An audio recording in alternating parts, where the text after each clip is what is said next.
Hello, everybody. Nice to see you. Cranky, thanks for being in chat with all your tentacles ready to go. That is good news.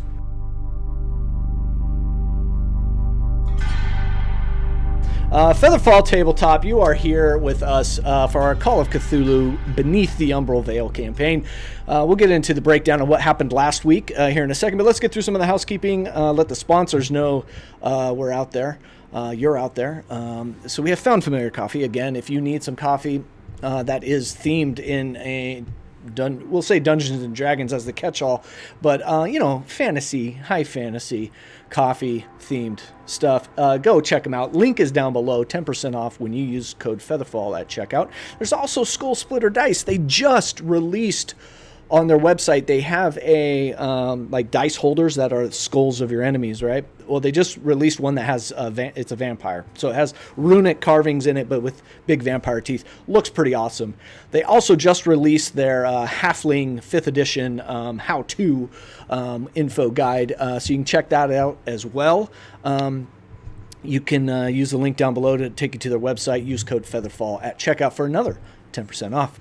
Second, third, lastly, but not leastly, is our Roll20.net. They are sponsoring this playthrough of this homebrew Call of Cthulhu. We are in their Spotlight program, so I say thank you for gifting us the Investigator's Handbook and the starter set. We appreciate that.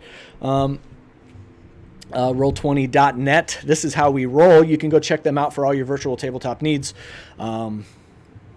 They're there for you. We have upcoming games, and I should have the stream up or the schedule up there, so you can catch us tomorrow for a Wildmount game. That's a homebrew D&D 5e. Not this coming Saturday, but next, because they just wrapped up their second session. Gateway Wars will be on Saturdays, and this coming Sunday we're coming back with Curse of Strahd. Finally, we've been off for about a month. The group got some pretty big information from Madame Eva, and they are ready to go out and do some stuff with that information. So you can catch us Sunday with that. And I believe that Monday we will have Star Wars coming up with some new bells and whistles for that game. I'm sure Billy Zed will have more to say about that coming up. Again, I want to plug our followers. Thank you, Rotting Peaches and Belmont the Blue Phoenix for the follow. We are now up to 730. Again, we are on this race to get to 1,000. So if you can help us get there, there is a big giveaway going on that we will do when we get to 1,000. So help us get there. If you're here for the first time, hit that follow button. If you're here again, thank you for being here. We really appreciate it. But help us hit that milestone, and we really appreciate it. There are channel points for you to use here to help aid the investigators or aid the Keeper of Arcane Lore. That would be me. I'll let you decide in chat, or you could just leave it up for anyone who needs it. But you can spend 1,500 channel points to have a D10 added to the roll, but it minuses it off of their roll. That's the way Call of Cthulhu works, but it is you can help them out. You can also name a NPC if you give enough, and yeah, there's stuff there for you to do. Okay, that's housekeeping out of the way. Thank you all. How's everybody doing tonight? Good. Not nervous at all. Getting there. I'm currently alive. Let's see if we Yes, we are all alive. Yeah, chat was asking if anybody died in session 0, and I guess I didn't do my job because they all survived. But we will see. We lost some sanity. Yes, I figured one sanity roll in a session 0 is probably perfect. So we started there. We will build on and up to that. So we had our session 0 last time where we kind of went through and looked at, FeatherFall Tabletop's already redeemed a D4. Just for clarity's sake, this is Call of Cthulhu, so we'll make that a D10. So anybody that needs it, I don't think he said it was for anybody. So anybody that needs a D10 minus off their roll, you got it. That's 1. We'll keep track. So last time we had our session 0, we went through who your characters are, names and everything, and kind of what their motivations are, some things that they've gone through in their life maybe. Asked you some. We played a rousing round of Never Have I Ever. Figured out some people have scars, some people stole things, some people killed people, a lot of stuff. It's we got a rowdy bunch here. And then we went into some role playing. We got into the game. We kind of got through the prologue. You guys met Rupert Merriweather on his deathbed. He did die in front of most of you, and that caused our sanity roll. He gave you a box. He gave you a tin box with a lid that he said has some information for you. And inside of it, you guys quickly went down to the cafeteria here at St. Mary's Hospital, and you opened it up and kind of started looking through it. And in there, you found that there was a golden sarcophagus with some hieroglyphics carved on the outside. You found that there was a letter, a journal, and a rolled up piece of paper with some keys tied to it. You guys quickly kind of divvied those out, leaving the sarcophagus in the box. Not really nobody was volunteering to touch that one. And then you started kind of dissecting what you got. And that's really where we left off. Did I miss anything, investigators? Don't think so. I think we're spot on. Pretty sure that's it. Typo drinks before every game. That's a secret. Not really a secret. I think. Yeah, I mean, it's well known at this point. Okay, so we're just going to dive right in, guys. Like, you are in this cafeteria. There are a few doctors and kind of nurses and other orderlies that are there maybe on their break. It is post lunchtime. I think at this point in the day, it's around 3 o'clock in the afternoon, as you were going to meet Rupert Merriweather in his room at 1 p.m. So about 2 hours into this excursion with him, and then down in here, it's about 3 o'clock in the afternoon, and you're sitting kind of separated from most people. Some of you went and got coffee, and you got comfortable, and you started going through these items. And that's where we're going to pick up right here. We're just going to dive into you figuring out what you want to do next. Yeah, one sec. They were saying that my audio is a little quiet. I'm testing real quick. Hello, hello. How are you? There. Cool. Better? Good. Better? Okay. Sorry for that. Yeah, hey, thanks for the heads up in chat, guys. We really appreciate it. Also, just a heads up, I turned on the music track in Roll20. Should be being picked up. If it's too loud or not loud enough, let me know, and I can adjust that as well. Give you all something to listen to as we are playing through here. But thank you. Appreciate it. All right. Teddy, you said you had a place you'd like to eat some food, right? Not exactly great food, but food, correct? Yeah. Aunt Lucy's is open this time of day. A Right, couple hours at any rate. Well, I am feeling a bit peckish, so I don't think this is the best place for us to exactly go through any of these items. Fair All I enough. know is the longer I stay here with the sarcophagus, the more nervous I become. So, Don't you worry about it. I can hold this box. And I go and pick up the box and just kind of hold it in my hands. But if I did pull the letter out of that box, I can read it off to you if you guys want to know what's inside. Sure. Sure. Okay.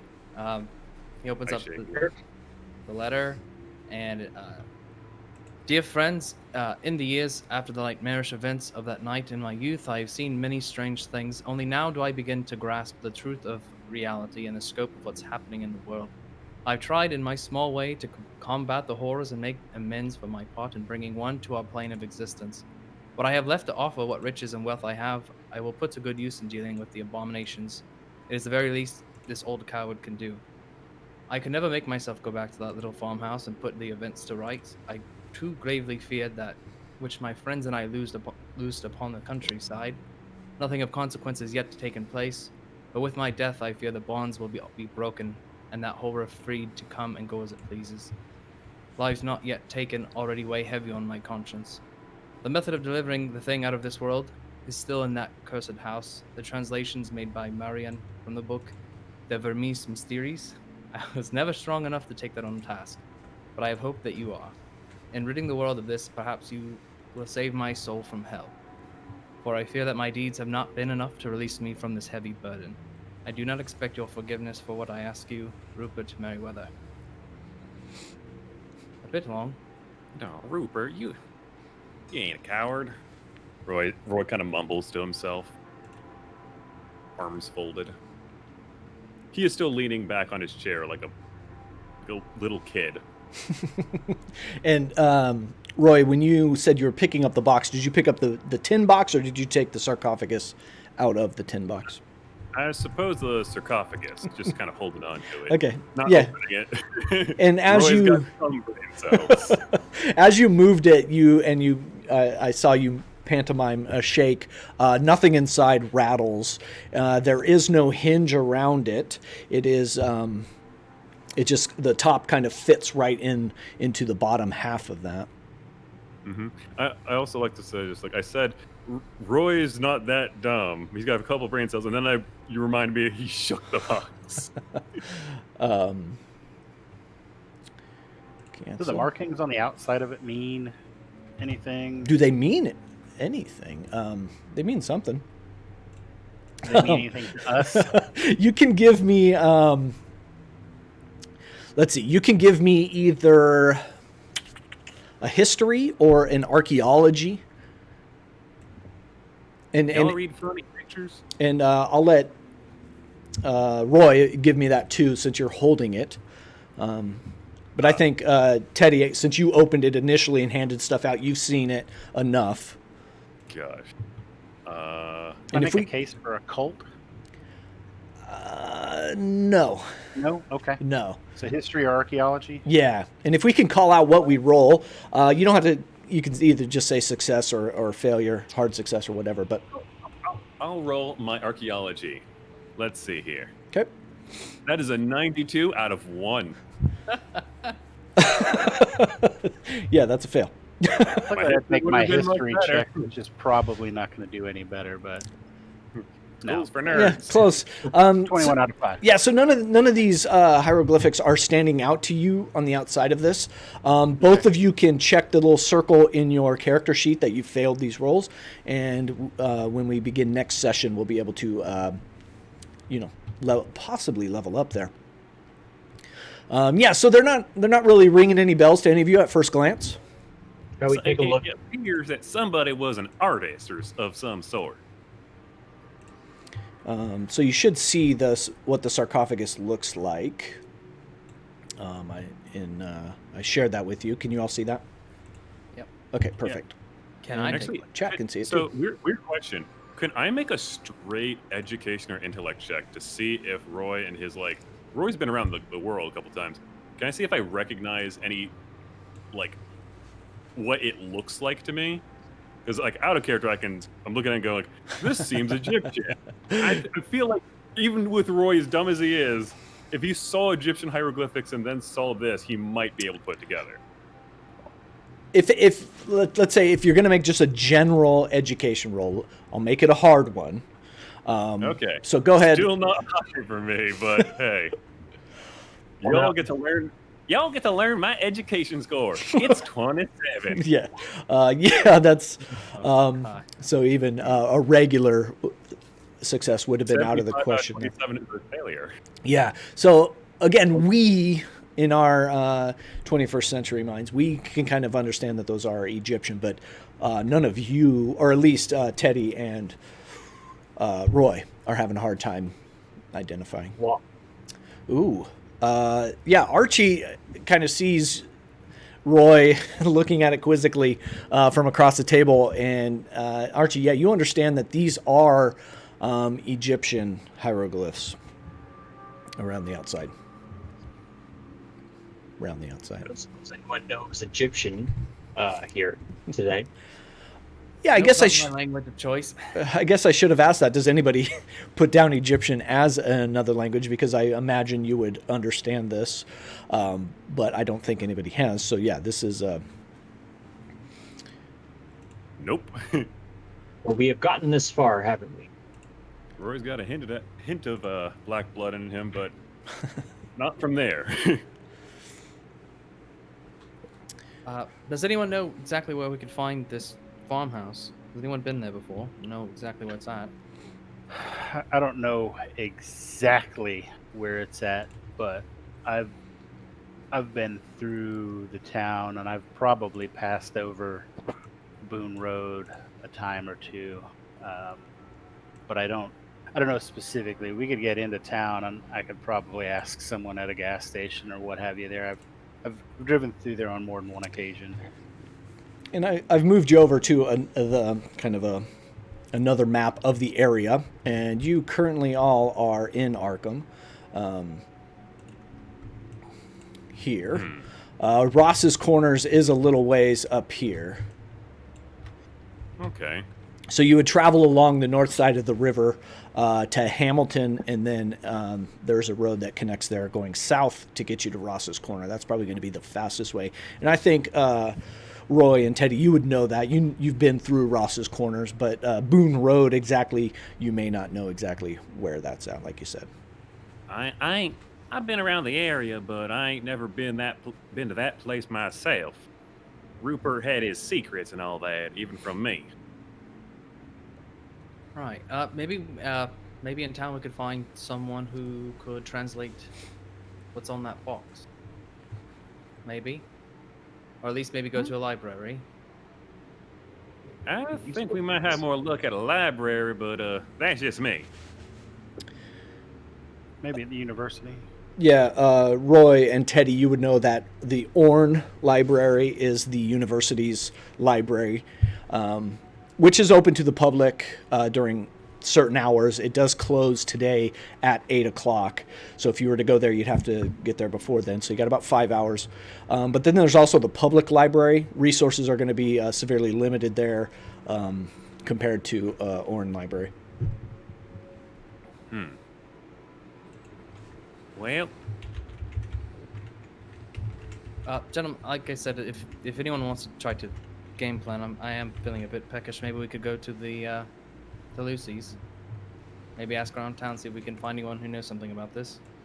well, I can definitely do that. If you put me in a library, I can tell you this: all I'm going to do is fall asleep. That's fine. I'll do the reading. Sounds like a plan. I like you. I like you too, friend. Can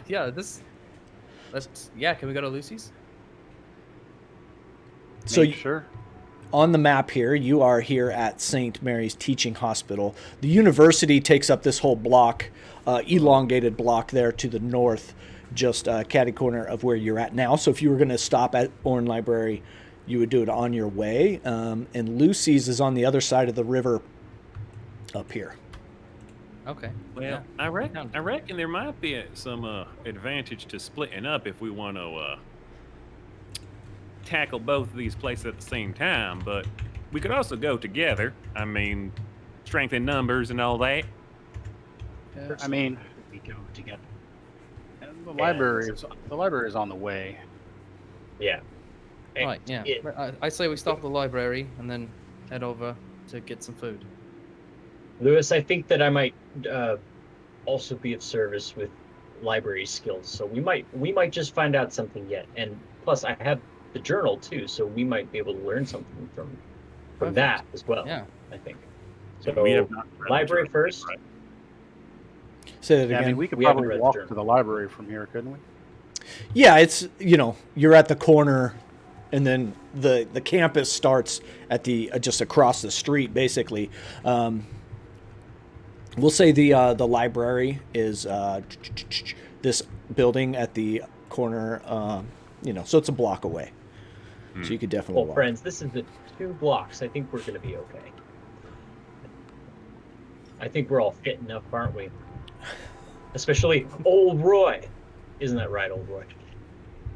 Oh yeah, fit as a fiddle. I am the physical specimen of peak performance. Oh shit! He falls back on his chair. As you Okay. No. That's what you do after you've had a few. Apologies for the language. That comes later. probably had a few already. I need to watch myself on that. As you fall and hit, you do see, you kind of catch the attention of everybody there that's just kind of either rubbing sleep out of their eyes because they've been on shift for way too long, and you're just, in a relatively quiet lunchroom, you are now making a whole lot of noise, and they are catching your attention. Smooth as Roy, you've stirred the Syrup. dead. Roy, smooth as syrup, gives finger guns or the time period appropriate equivalent to the people. You're welcome for waking you up. They immediately go right back to their sandwiches and coffee and reading their newspapers. And By the by, I do need to use the loo.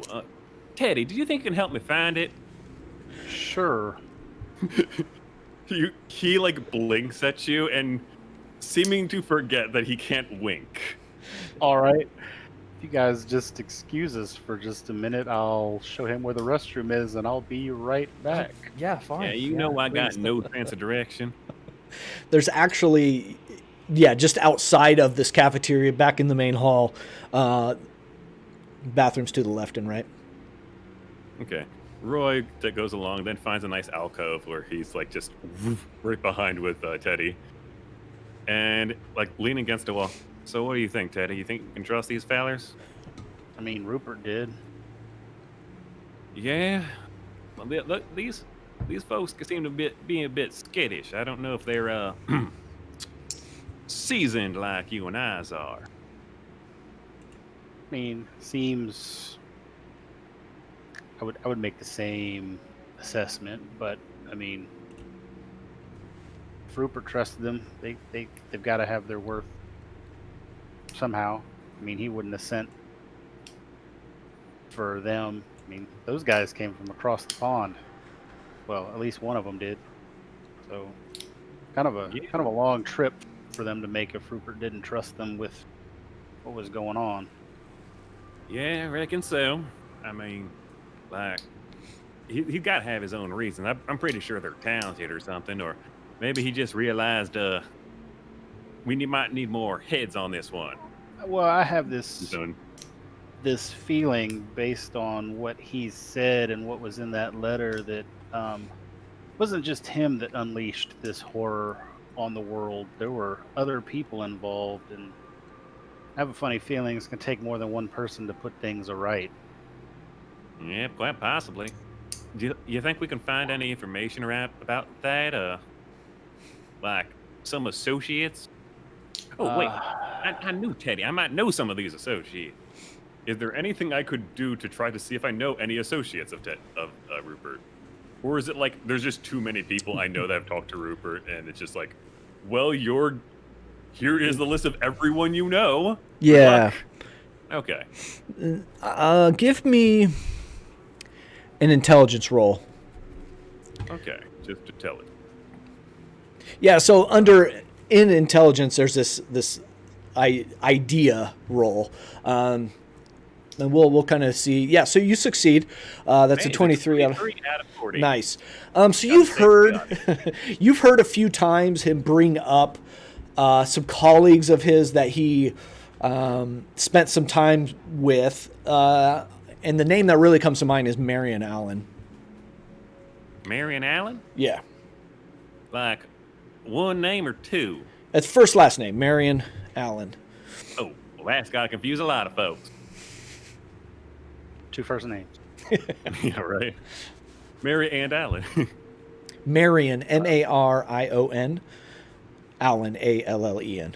He's actually a conjoined twin. Okay. I know a fella called Marion Allen that just one person that might be an associate of this of our good buddy Rupert. It might be worth ringing him up and giving him a check. You got his number? Or know where we can find it? That is a question. Yeah, so he only ever told you like stories of times, like little mini adventures that him and Marion would go on when they were younger. No new whereabouts or never visited him. Never. It's been a while. but he would often tell stories of the two of them kind of hanging out together. Afraid not, partner. He only ever told me stories. Good stories. I mean, they got crazy stuff. You should have heard some. Never mind. Point is, I don't know how to contact him. So we're going to have to do a little bit of digging around, I suppose. But We can start with a maybe he phone hits book. up that one swanky place you like. Speakeasy. Yeah, you know, the place that probably throw me out if you weren't there. Right. Place that tried to throw me out when you left. So while you two are having this conversation, Lewis and Archie, what are you two doing at the table, in the kitchen or in the cafeteria rather? The first thing I think is, do you think they're all right in there? They've been in there for a minute. Maybe the coffee got through them a little too quickly. Archie, what's the game plan for the library? Where would you like to start? First of all, I need to make sure I read this journal.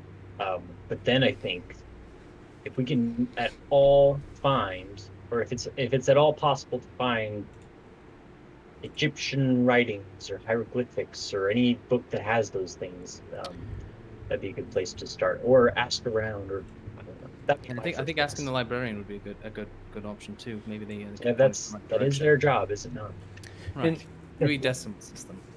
Archie, Yeah, as you are kind of handling this journal, you would have had enough time to open it up and look at the first entry for sure. You notice that it is dated many years back, 1877, but the first name and line you see, name Marion Allen, is written in there. And you do see an ancient artifact, purportedly Egyptian, kind of catches your eyes after making that and the connection. So I've actually managed to take a quick look at this, and I see that name in here too, Marion Allen. Marion Allen doesn't ring a bell. Someone, I guess, that we just need to find some information about. Marion Allen is the name. Okay. Yeah. Well, maybe the boys know something more about him. Perhaps they do. Looking further into this entry, it kind of seems that they speak of a sarcophagus of gold. Do you want me to just read this to you? I mean, you read yours. Is that okay? Suppose. Okay. So just this first entry here, it says, Marion Allen has acquired an artifact purportedly Egyptian.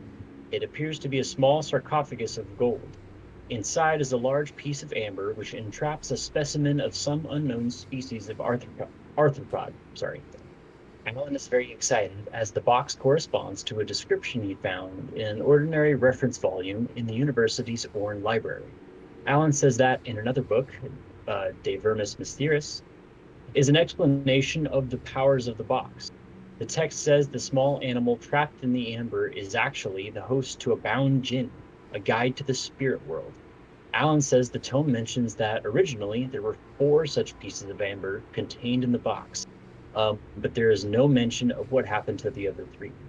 We are agreed, and a date has been set to conduct a ceremony intended to summon the jinn, which Allen assures us to befriend them. It shows in the night of Saturday, the 18th of March, the night before the full moon. Now, 2 things strike me immediately. The first is that they mention the same book that you had Right. found. The second is that they speak of a jinn, a guide to the spirit world. Meanwhile, Rupert tasked us to cast a spell to contain it. I think this might be the dark presence of which you spoke. I think so. Gin. Is that like drinking gin? I'm not quite sure what we're talking Unfortunately about. not. Unfortunately not. There's some kind of voodoo magic. Magic, yes. Voodoo, not so much. But we might think of it, we might also call it a genie, a spirit. A genie. Okay. Like the Yes. fairy tale genies. The very same. Okay. And do you believe this to be truthful? I don't have any other information to suggest otherwise. I think, and until we do, we have to take this for what it is. Either it's true or maybe it's not, or and the author's is misinformed. It's probably Rupert. I don't know why I said author. It's probably Rupert. Either that or he was misinformed. So we only have this to go off. So I'm not sure. It's worth being skeptical, I'm sure. But Right, yeah. The inner investigator in me is telling me to look further into it. So we'll run with this for a while and see what happens. Should we check on the boys? It's been even longer now. I don't know what they're doing in that bathroom. And with that, I'm gonna go to the bathroom if that's right. okay. I'm gonna go knock on the door. All right, Like, yeah. okay, boys. yeah, you two kind of wrap up everything. Make sure the box comes with you. I don't know if Teddy took it or not. Yeah. But yeah, you make sure your table's all cleaned up, and you start to head out. What, Teddy and Roy? Roy comes out. Oh shit, need an excuse. Oh shoot, need an excuse, huh? I fell in. Sorry about that. You fell in the pot. Fell in. Okay. Oh yeah, real nasty. Don't go back in. You need paper towels. It's fine. We got it. You look mighty dry for falling in the Teddy, in the help toilet. me out. I say, looking at Teddy, single eye saying, I'm sorry. I'm sorry I'm putting this on you. So the library then, is that where we were headed? Yes. It's right across the way there. Sounds good. All right, To the library. Always making it awkward. So you guys do head out, and you go back, kind of retracing some steps here. You get out to that front entrance area. The same woman is sitting behind the desk, and yeah, you're able to go on out. And as you walk outside, the sun is shining. It's a pretty nice day. Arkham is it's kind of an old, I mean, we would think of it as old, but it's kind of, let's say it's kind of cutting edge in some of the amenities, civil amenities that it does have. Nice sidewalks, paved roads in the 1920s version of. And you're able to see up a block and a half up north that there is the library up there. Is that the Orne Library? Yeah, you that's just said? the exact one that was written in your... That's it. Very, very good. So, Lewis, I think that's it. Yeah, perfect. Let's find the front door and go inside. I'd like to speak with the librarian. I have a feeling that one among our party is just dying to knock upon the front door. Roy, my lad. So as you approach this, you do see a bunch of like what you would know as students coming in and out. It is pretty popular at this hour. You know, classes are over. People are going in to do their studying and such. That it's just kind of a constant traffic in and out of this door. It's not so much like knock on the door, let me in. Well, you got two hands ain't broken. Right. I'll head inside first. Just follow some students and go inside. Roy lazily follows behind. Okay. Yeah, as you walk in, it's kind of a big, there's a big round table that just has stacks of books on it, coming and going. There's a return desk, a couple people moving around, doing the old time stamping, putting the sleeve in the card, letting it go out to its users. I don't know, Teddy, would you have been in here before, or Roy, would you have been in here before? Yeah, probably. I mean, I spent a lot of time in college, so. Okay. Yeah, on the second level is going to be kind of the reference section. You can, there are some stairs that just head straight up. You can go up there. You don't have to check in with anybody. It's, it's more if you're leaving that you would have to check in. Reference is upstairs, and I'll start heading that way up the staircase. I'll follow Teddy. Okay. Yeah, reference is upstairs. What was the name of the book he mentioned in that letter? I'm gonna butcher this. I'll attempt to say it. De Vermis Mysteries?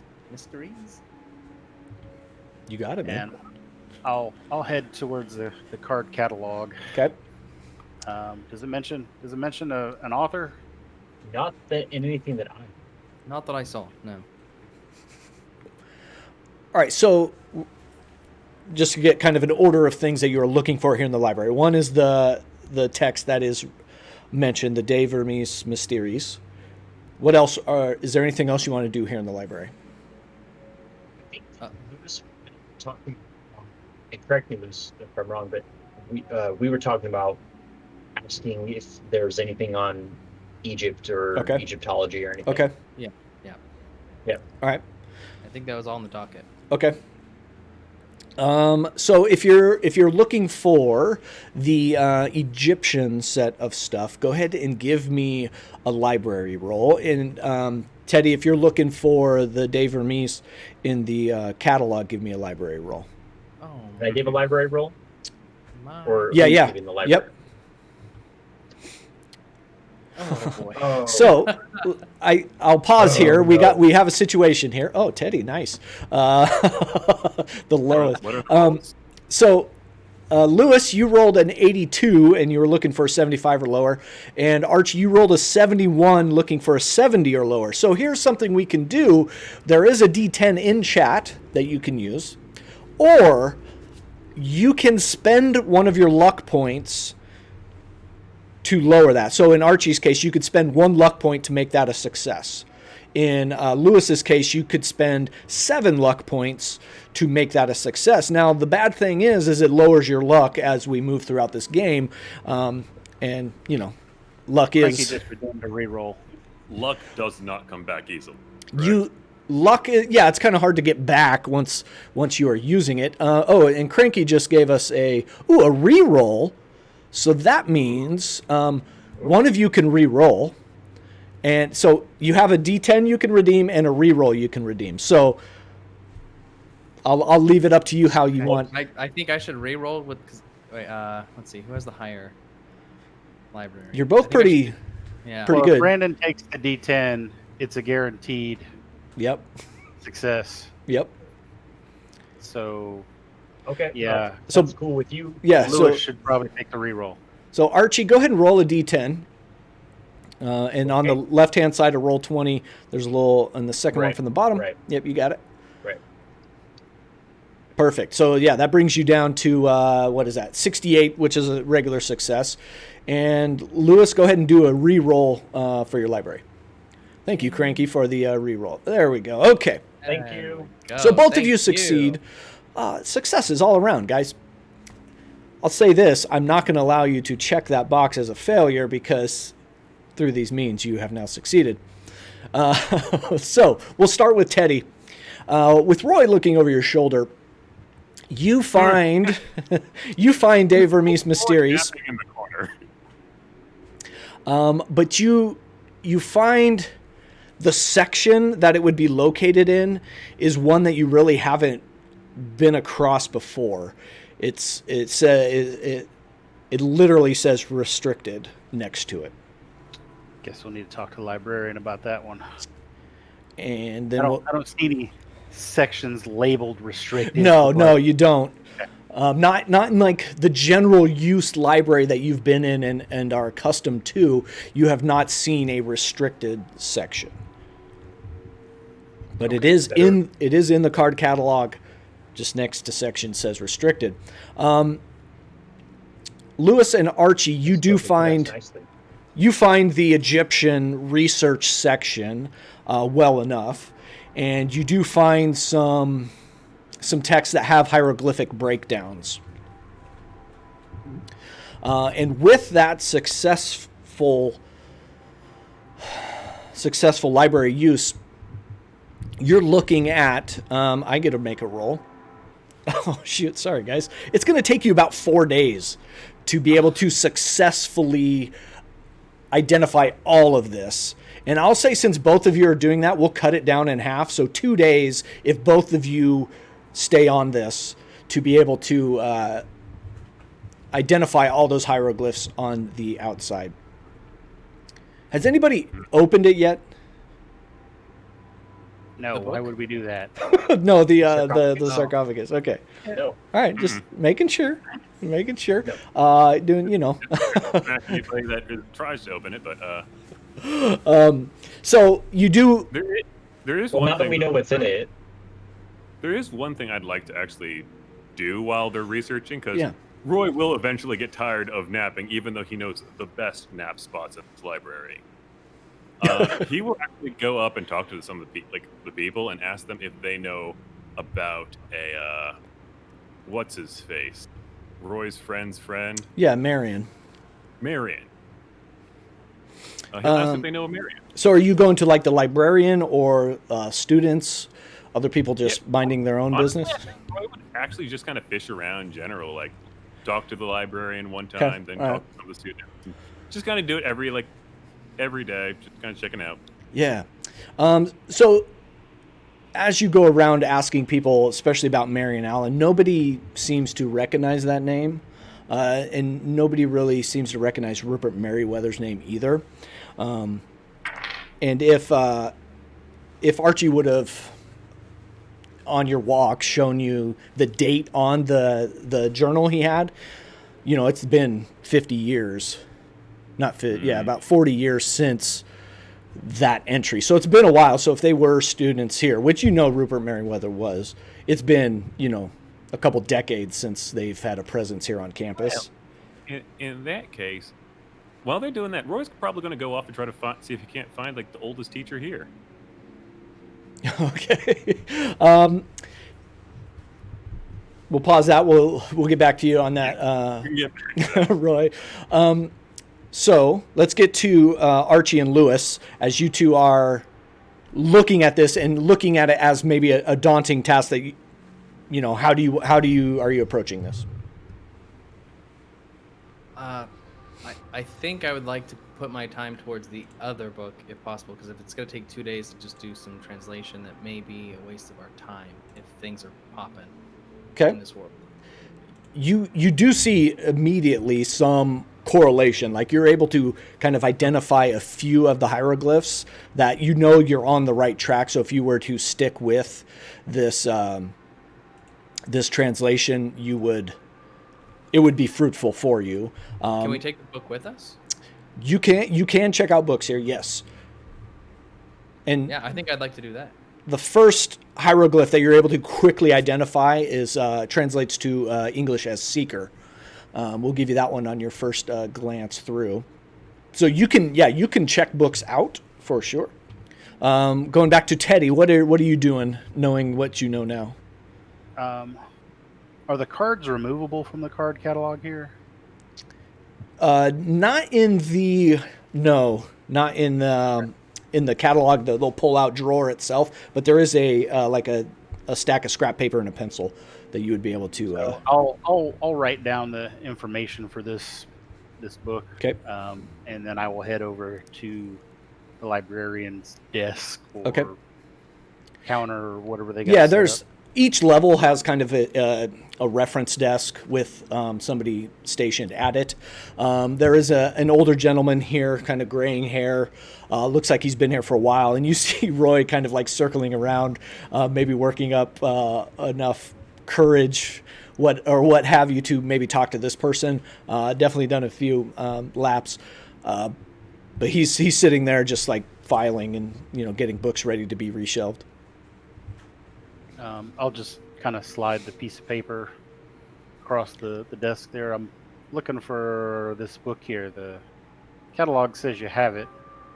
And he's kind of like looking over his glasses at you, and then pulls his glasses up to look at the paper. I can't say I've ever heard of this particular title, but I can see right here it says restricted. Yeah, those aren't for student checkout. I'm sorry about that. Not a student. They're not for checkout. I don't necessarily need to check it out. I just like to view it. What good is a book in a library if no one can read it? Well, I mean, it's not my rule, you see. It's whose rule is it? Well, it's Dr. Henry Armitage's rule. He's the head of research here at Miskatonic. He's got a few books that he has deemed dangerous, and we don't really have access. It's more just storage. Am I within earshot of this at all? No, I would think you're kind of back in the library in the Okay. Egyptian section. Okay. So you said Dr. Armitage? Yeah, he's got office up on the third floor. Is he in the office today? What time is it? He kind of checks watch, looks at the clock on the wall. You know, sometimes he likes to get out of here a little early, but he could be. I haven't seen him walk by this way. Thanks. And I will head up to the third floor. Good. All right. Going back to Lewis and Archie, what are you two doing? I think I'd still just, I guess, be perusing through the book, waiting for the people who know the town to kind of come back, because I don't know where to go from here. Okay. Yeah. In the book, because are we looking in separate tomes now? Yeah, we could say you've grabbed a stack of Okay. different Oh, well, versions, different editions. So, okay, so we've just been able to decipher the single hieroglyph between us, or can I decipher something else already? Yeah, I mean, you can if you're going to take some time and like sit down and kind of like spread books open. I can give you a little bit more, but if you're ready to pack up and go, you got that one hieroglyph. Yeah, so you've already made your successful library roll. So you're able to string together the first line, essentially, of the sarcophagus, line of hieroglyphs, and it says "Seeker of Wisdom." And I'll say that's about all you're going to get in a quick session of deciphering. "Seeker of Wisdom" is that first line on there. Okay. And then we'll go to Roy. So you're kind of looking around. You see Teddy talk to the librarian here on the second floor. What do you want to do? Are you still looking for somebody? I guess. Did Roy overhear anything about like these, like the forbidden section or anything like that? Yeah, I'd say you're within earshot. And nobody was making it secret. So. Okay. Roy will like sidle up beside Teddy. Howdy, partner. Hey. Heard you had a bit of an impasse. So far, we'll check with the doctor first before, we pull rank B? or plan B it. Okay.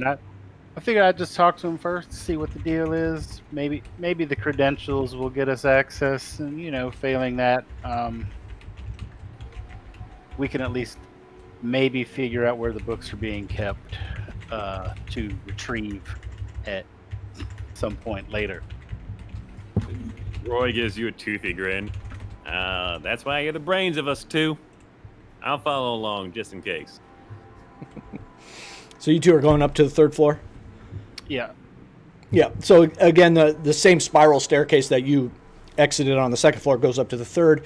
You notice it's a lot quieter up here. You can't really see anybody. You do see one enclosed office that has kind of windows looking out into the landing of the stairs.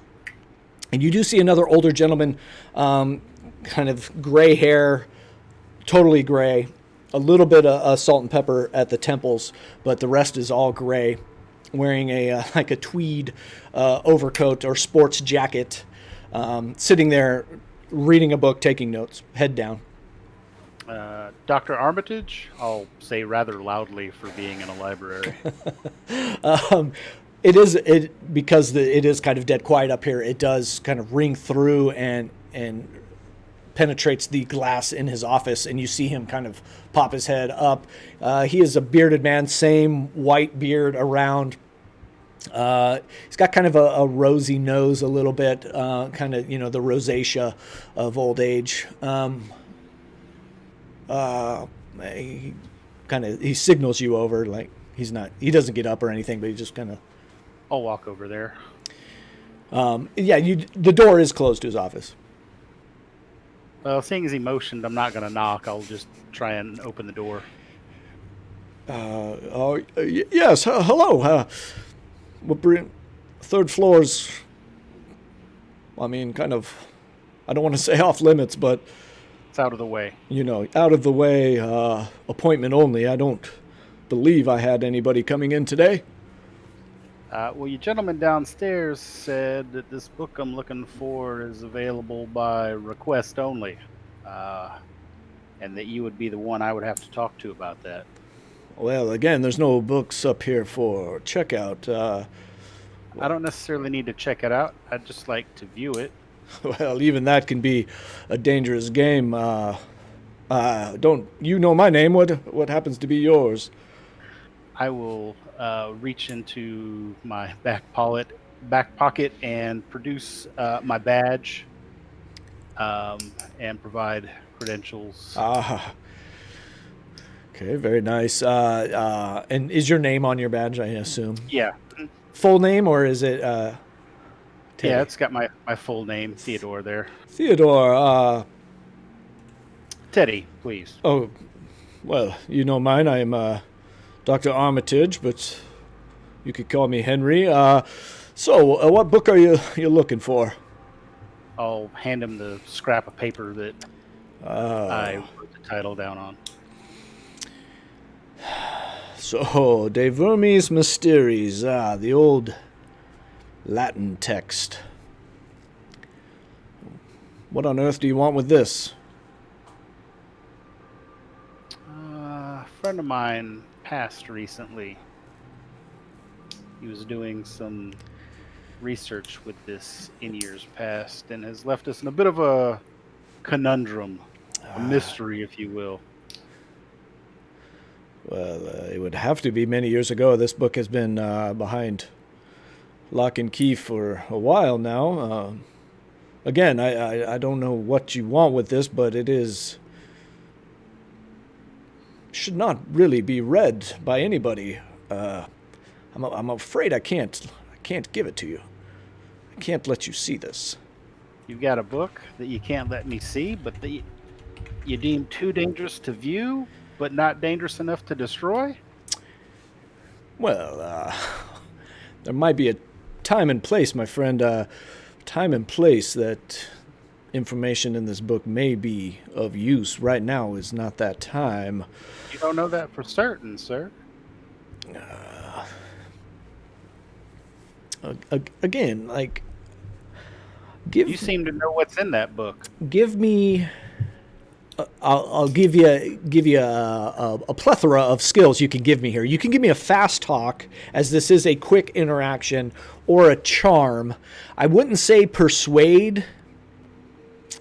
No, I'll say persuade. Persuade, fast talk, or charm. I'll let you pick which kind of tactic you are coming in. It sounds like a persuade. Yeah, that's what I'm All right, going for. so go ahead and give me a persuade.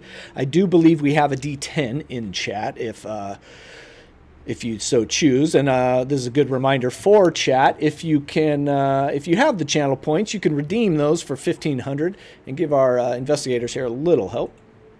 Ooh, 73 out of 60. Ooh, within range of a D10 if you'd like to use it there, Teddy. Oh, I think I got it. So you can do a couple things. One, you can redeem the D10. You can spend luck, or you can push this roll. We haven't talked about pushing rolls here in the game, but pushing rolls mean you just roll again. If you fail again, something bad is going to happen. The stakes are a little bit higher. You are taking chances that you probably shouldn't take all the time. So I'll leave it up to you. You got 3 options there. I think we should test a new mechanic. Chris, are we close enough here to maybe contribute, because we might have a pretty decent... No, you guys are still down on the second floor. They've gone up a floor. And I'll say Cosmic Knight, thanks for the follow. We appreciate it. Thank you. I'll go for the push. Okay. Do it. So I just roll this again. Yep, you roll again. Hey, There you go. So you do get it. So you did persuade. So what are you saying? Like, what kind of sprinkle on this Sunday are you throwing on there to persuade him? Well, he seems to be aware of what's in the text, And so I just kind of want to let him know that while I don't know exactly what's in the text, things that it pertains to are coming to fruition.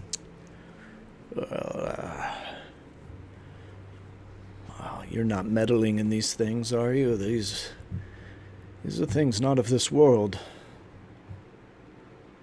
I'm trying to put a dying man's wish to rest.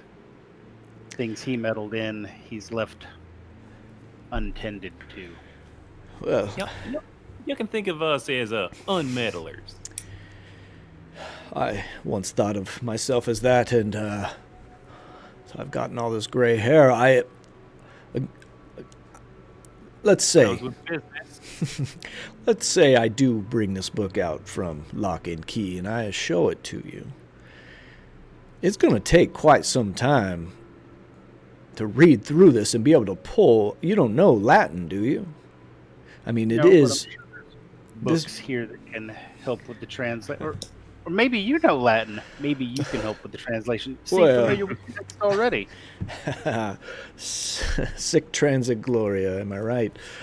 I mean, we are on a Miskatonic University campus, sir. I can't imagine that I would have to go too far to find someone. No, there are definitely professors here on campus that could help out, but it's not so much the decoding, it's what happens when it is decoded. I mean, you look all of right mind that reading this will kind of send you spiraling into something you may not like and may not be able to get back from. So let's say, hypothetically, I do pull this book out and show it to you. That's not going to be too... I don't know of the outcome that will be good. Well, I got to put something to rest, sir. That book seems to be one of my few clues. Right, frankly, if we don't read the book, something worse is going to happen, probably. He kind of sits back in his chair a little bit.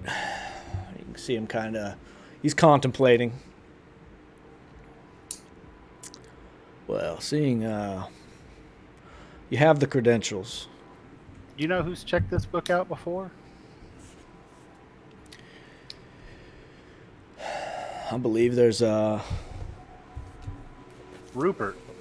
Name ring a bell? Mary and Allen, maybe. Mr. Merriweather and Mr. Allen. It's been some time since I've seen them.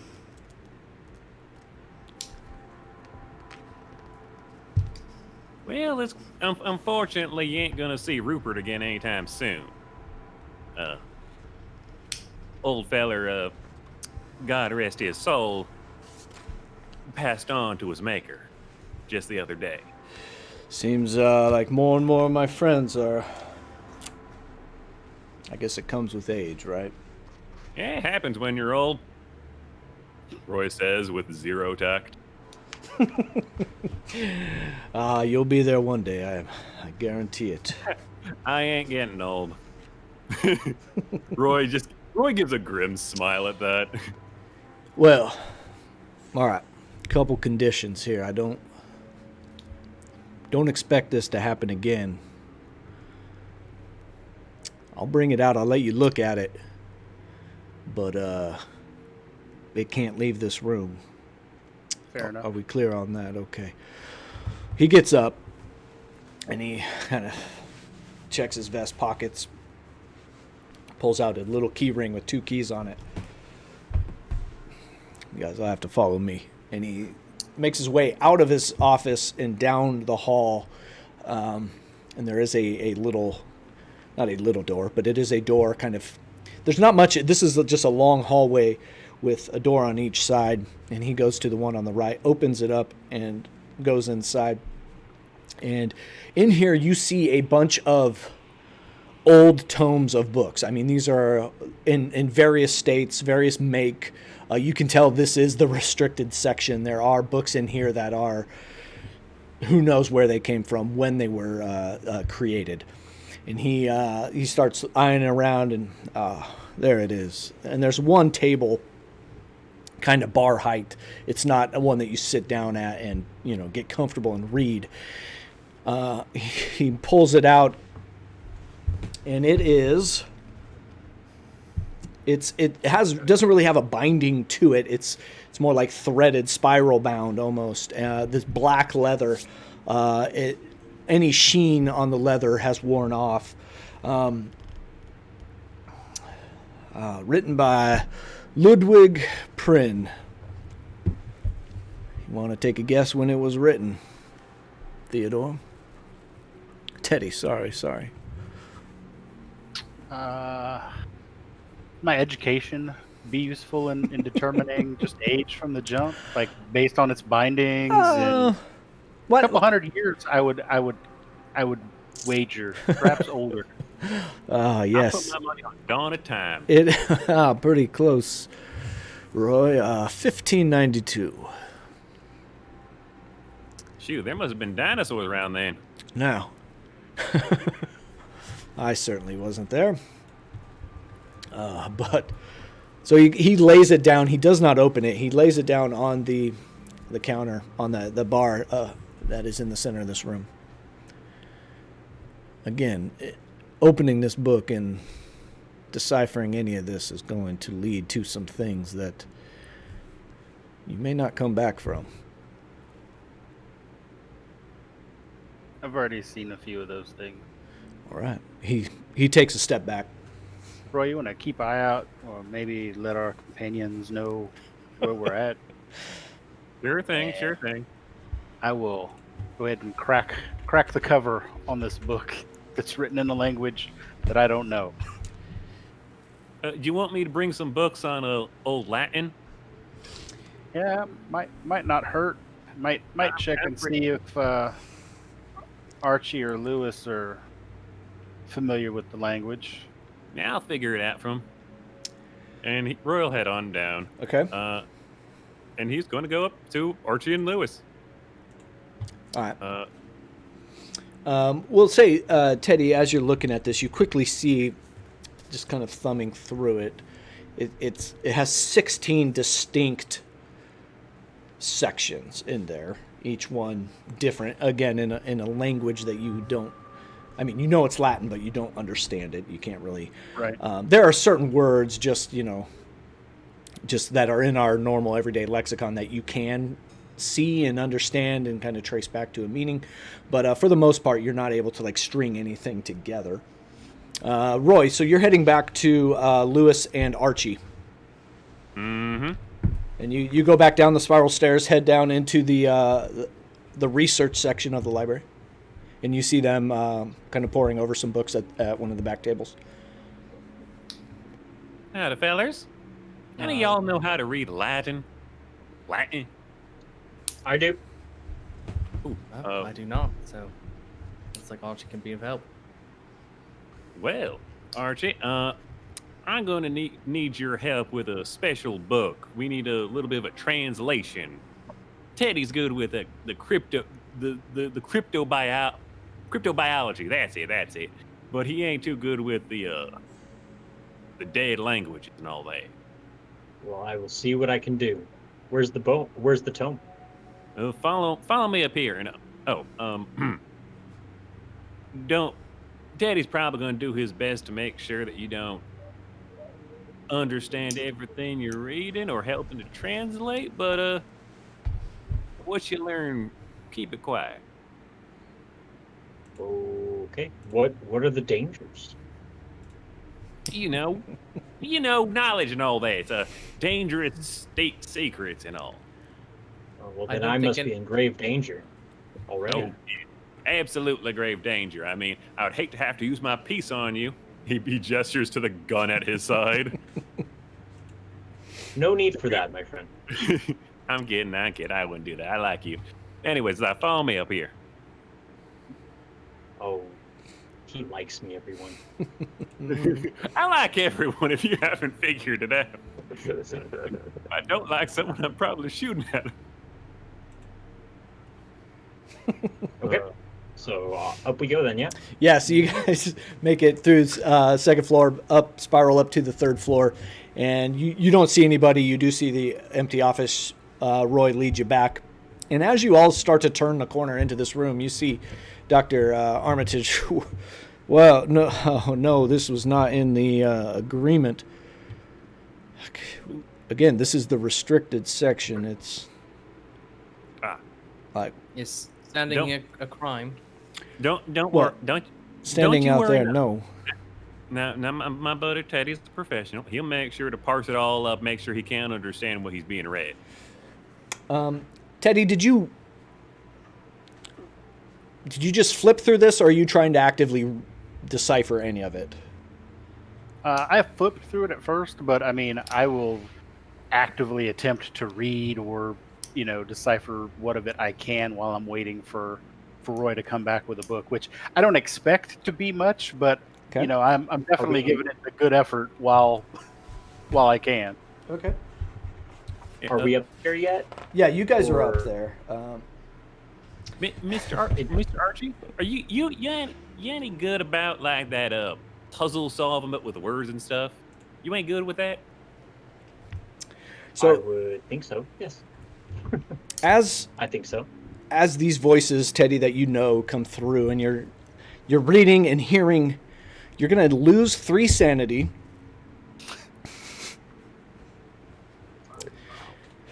Of course I am. Of course I am. Welcome And to Call of Cthulhu, everyone. yeah, To put a bull in the back of his head sooner than I thought. and you instinctively take off your bowler hat and just kind of smash it into your chest. It just kind of like almost like you're grabbing at your heart, but you're using your bowler hat as this kind of barrier between. And that an involuntary action that I get to decide that you do whenever you lose sanity points, that would be it. And you do take a step back, and everybody can see you doing this. And you see Armitage sees you doing this as well, and he comes over and he closes it quickly. Now you see, this is exactly what I was talking about. Are you okay, Theodore? I'll kind of shake my head a bit, like I'm trying to clear cobwebs out of my skull. There was I'm all right. I'd say there was one section of the text that kind of almost like 3D movie came out at you and kind of shook you a little bit, that caused this involuntary action. And kind of shook you to your core a little bit, hair standing up on your arms.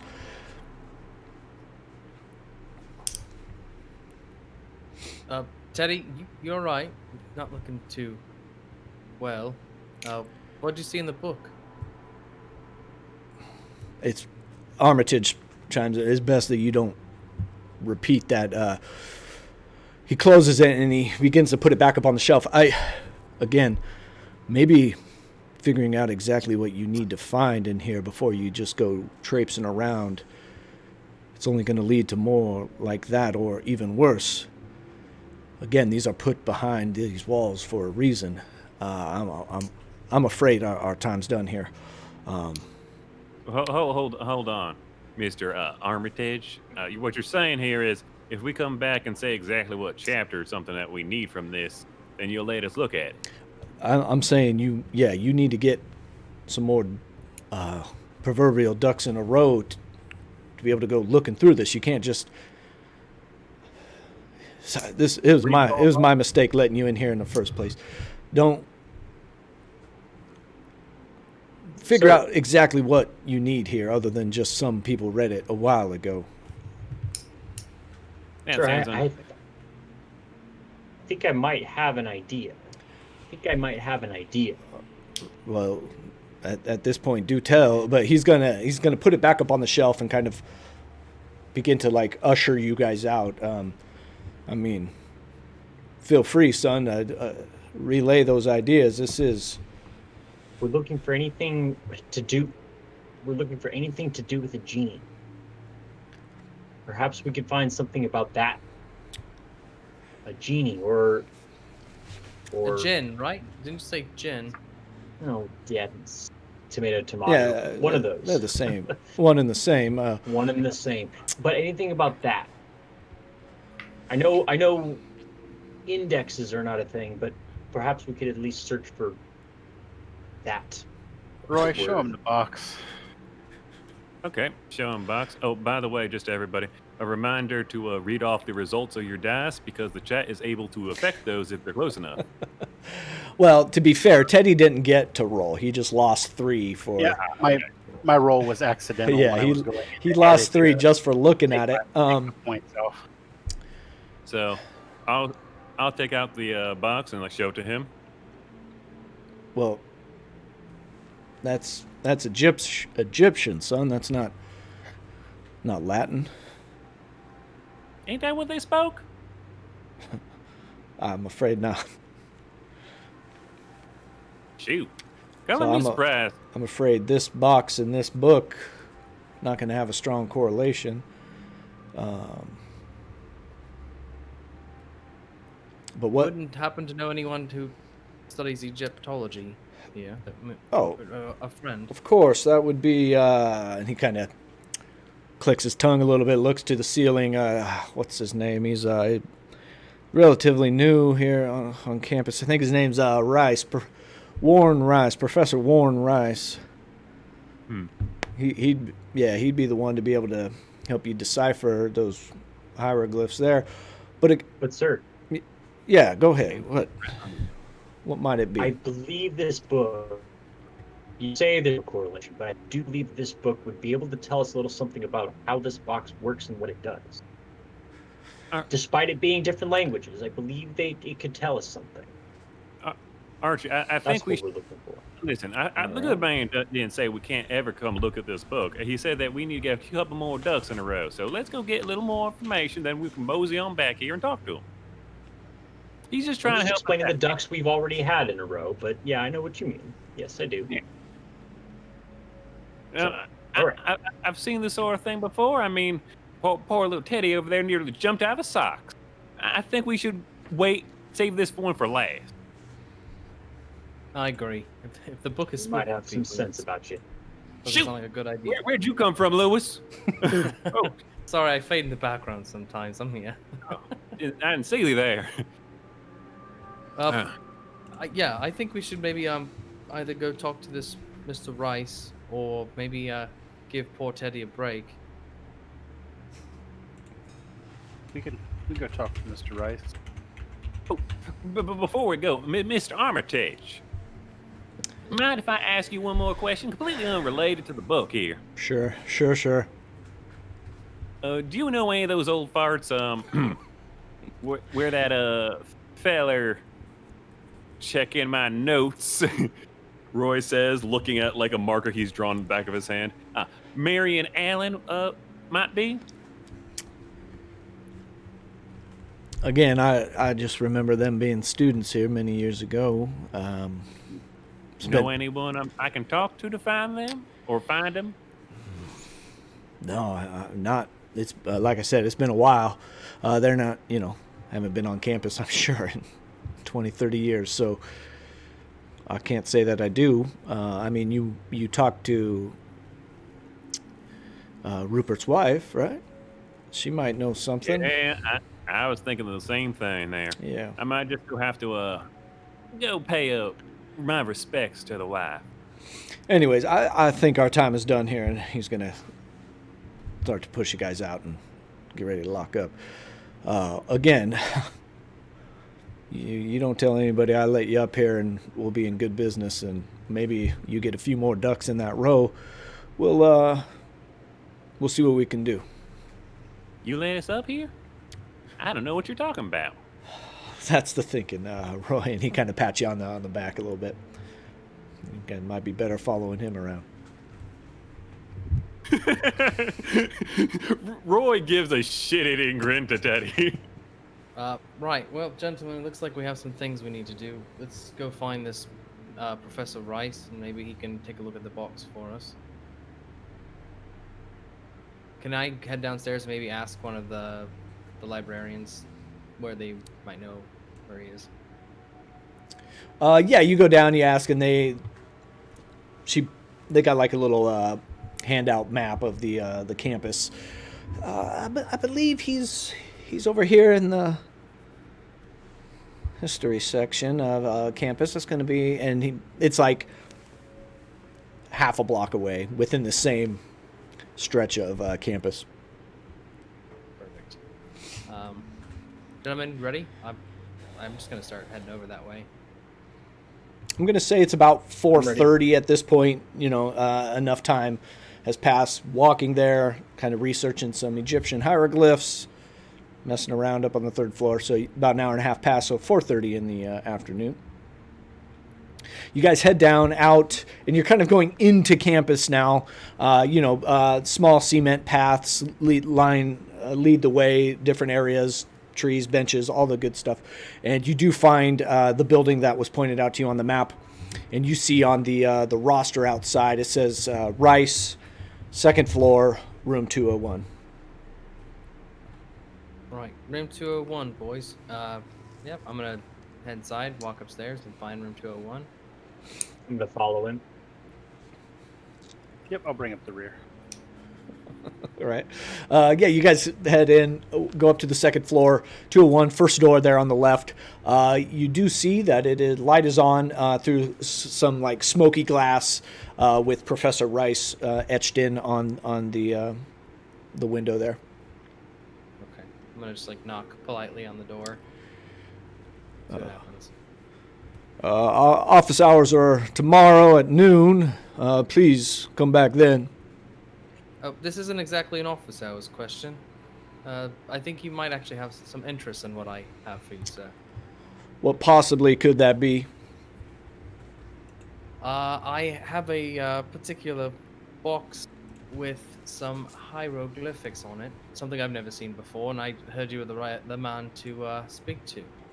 You hear creaky wheels of an office chair kind of roll back, stand up, and as he stands up, you see the outline of this man through the smoky window. Opens the door. You see a younger, almost, for a professor, he looks pretty young. He does have some bags under his eyes. Maybe it's midterms and he's doing a lot of grading, not getting a lot of sleep. But all right, what could it be that you are bothering me during my time? You're not a Teddy. student of mine, are you? No, I'm afraid I'm not. I'm actually a journalist. But Teddy, did you have the box? Would you be willing to show him? Oh, there's a whole Ford right here. These are just my friends. Sorry. Roy, let him see it. Let's not waste any of his time. So as you pull out the box, that's Egyptian, all right. And you mind if I take a look? Of course. I'd be very careful.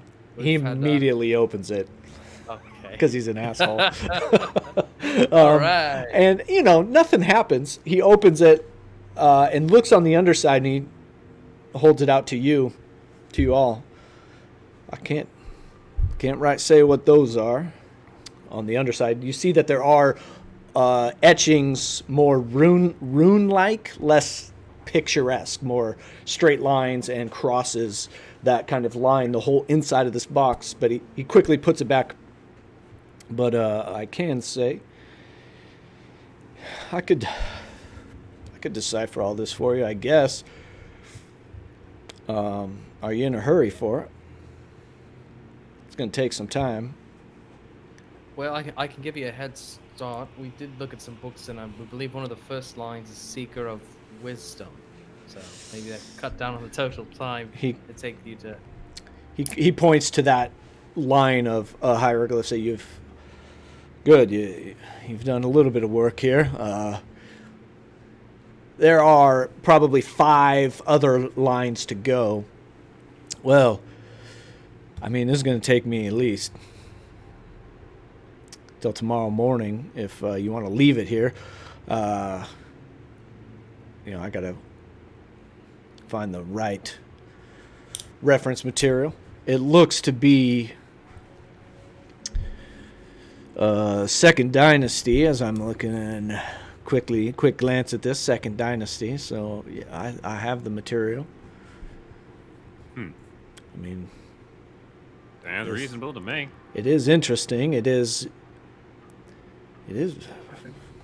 I mean, it's kind of solid gold here. Where did you say you got this? We didn't. We didn't say. That's We right. acquired it. That's right.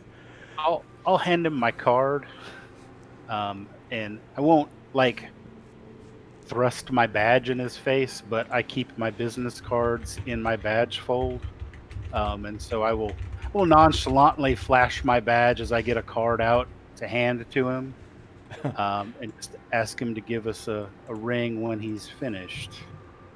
Perfect. Perfect. Theodore, thank you. Yeah, give me. I'll let you know in the morning what I find.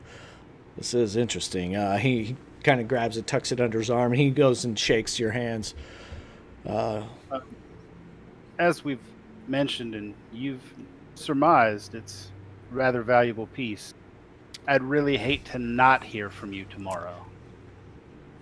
Oh, it would be outside of my academic duties to not. Outstanding. I mean, you could tell he's kind of putting some weight into the badge and card that you gave him. You know, he's understanding the severity here a little bit, I think. Eyes glance to the gun also. Yeah, just either come meet me or I can call you at this number Sure. in the morning. All right. Okay.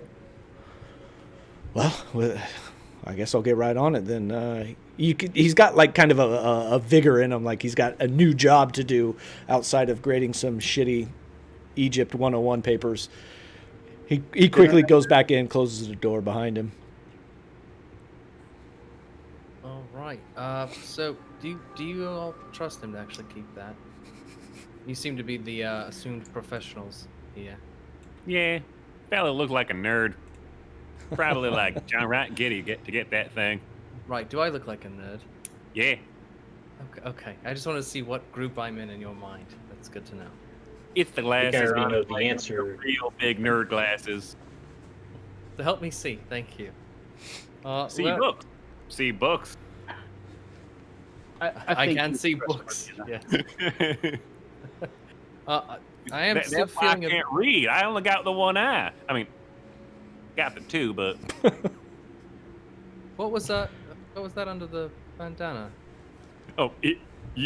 Roy takes off his bandana, like just peeks behind it, and like he's got two eyes functioning. He's just like it's really scarred up though. He had a grenade go off and lots of shrapnel. Okay. Best keep the bandana on, right? I am still feeling a bit peckish. If you all It's want a to take a good stop, look. and get a quick meal, maybe we could discuss what we found. I think that might be a good idea. Boys, hungry?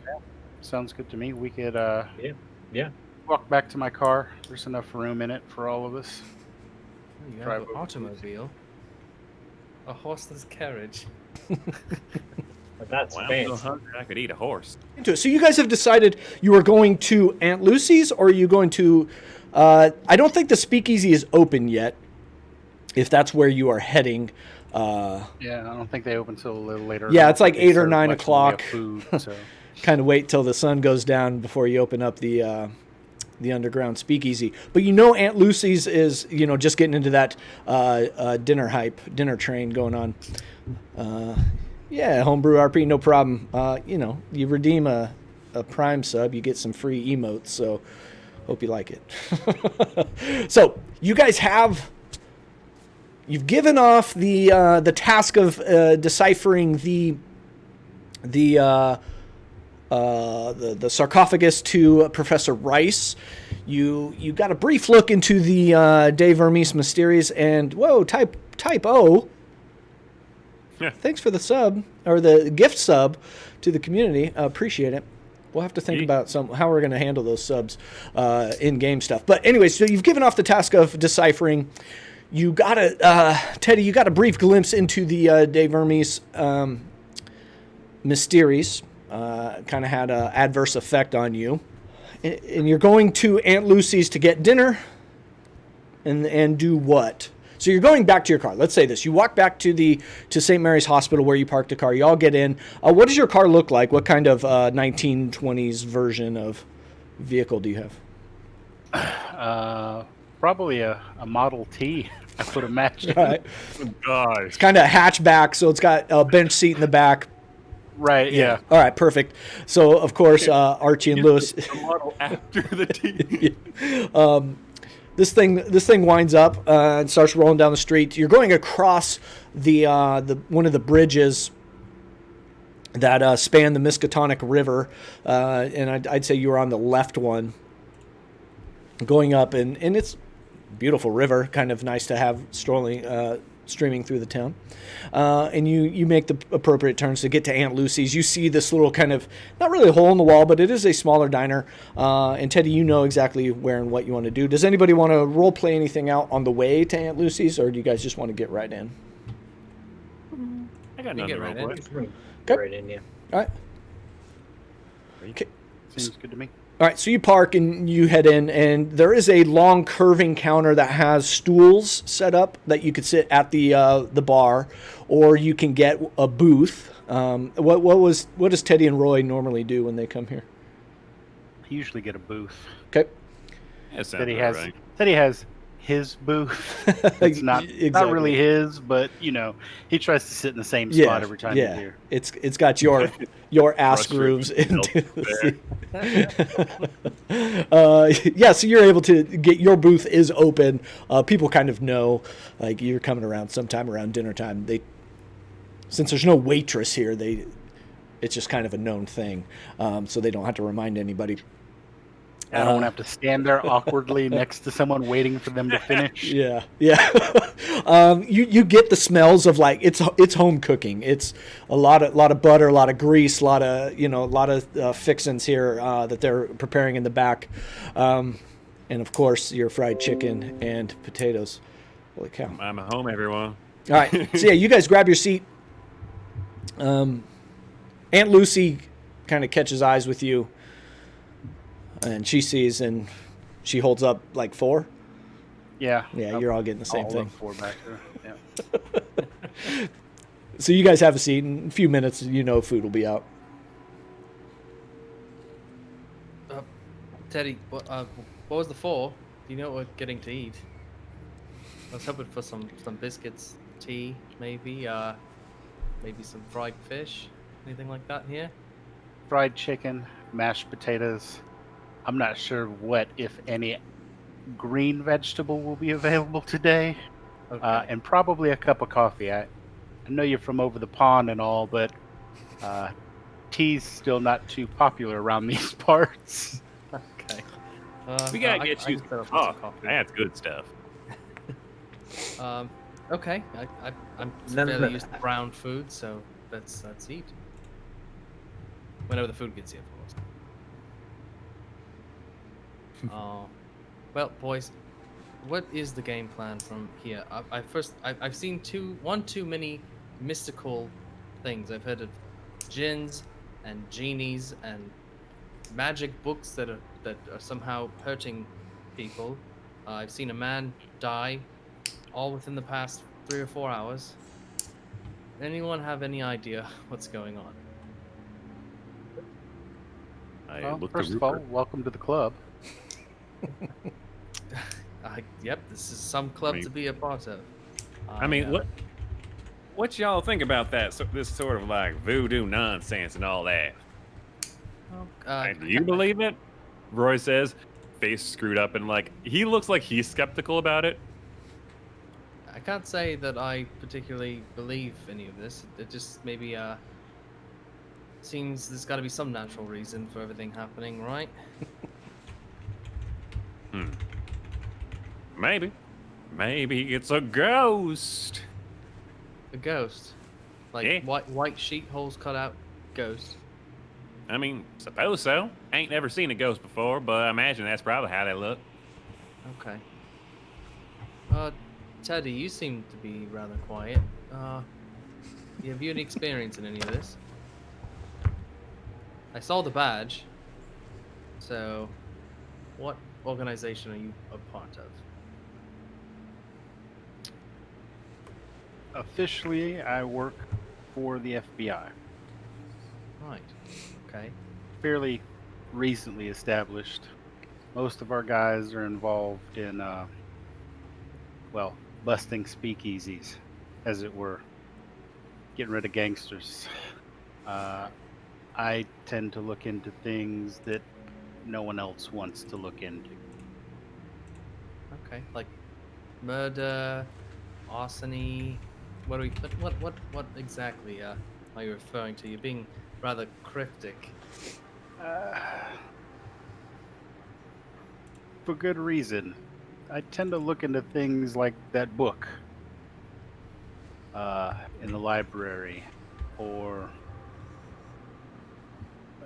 And you're positive it was the book. It wasn't like a heart murmur, or maybe you've had too much of this fried chicken and coffee.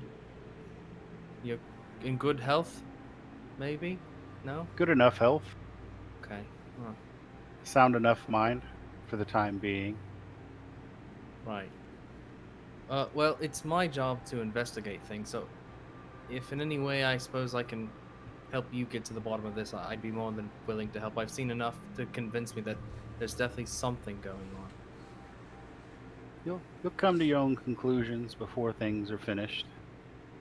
Can't say for certain whether you'll believe truly or find some natural cause to blame things on. Either is okay. Personally, this just piques my curiosity. Uh, I don't know if I'm prepared to cast academic judgment yet on any of it, but I'm eager to know. I do know, and Teddy, Roy, I don't know if I shared with you the contents of at least the first entry, and I hold up the journal of this, but there's an animal, nay, a bug, trapped in amber, or I would imagine that there is, inside the sarcophagus in that box. And that's, I'll say When you it's opened the spooky. sarcophagus earlier, was there anything in it? I believe it was can you open that? empty. Nope. Whoops. Yeah, empty. Whoops. Never mind. Just the only thing in there was the runic carvings Writing on on the inside. the backside of the lid. Actually, if I remember correctly, I believe you said Well, same thing. they used that insect or whatever it was, the anthropod, in the amber to perform some kind of ritual, correct? No, it says here it's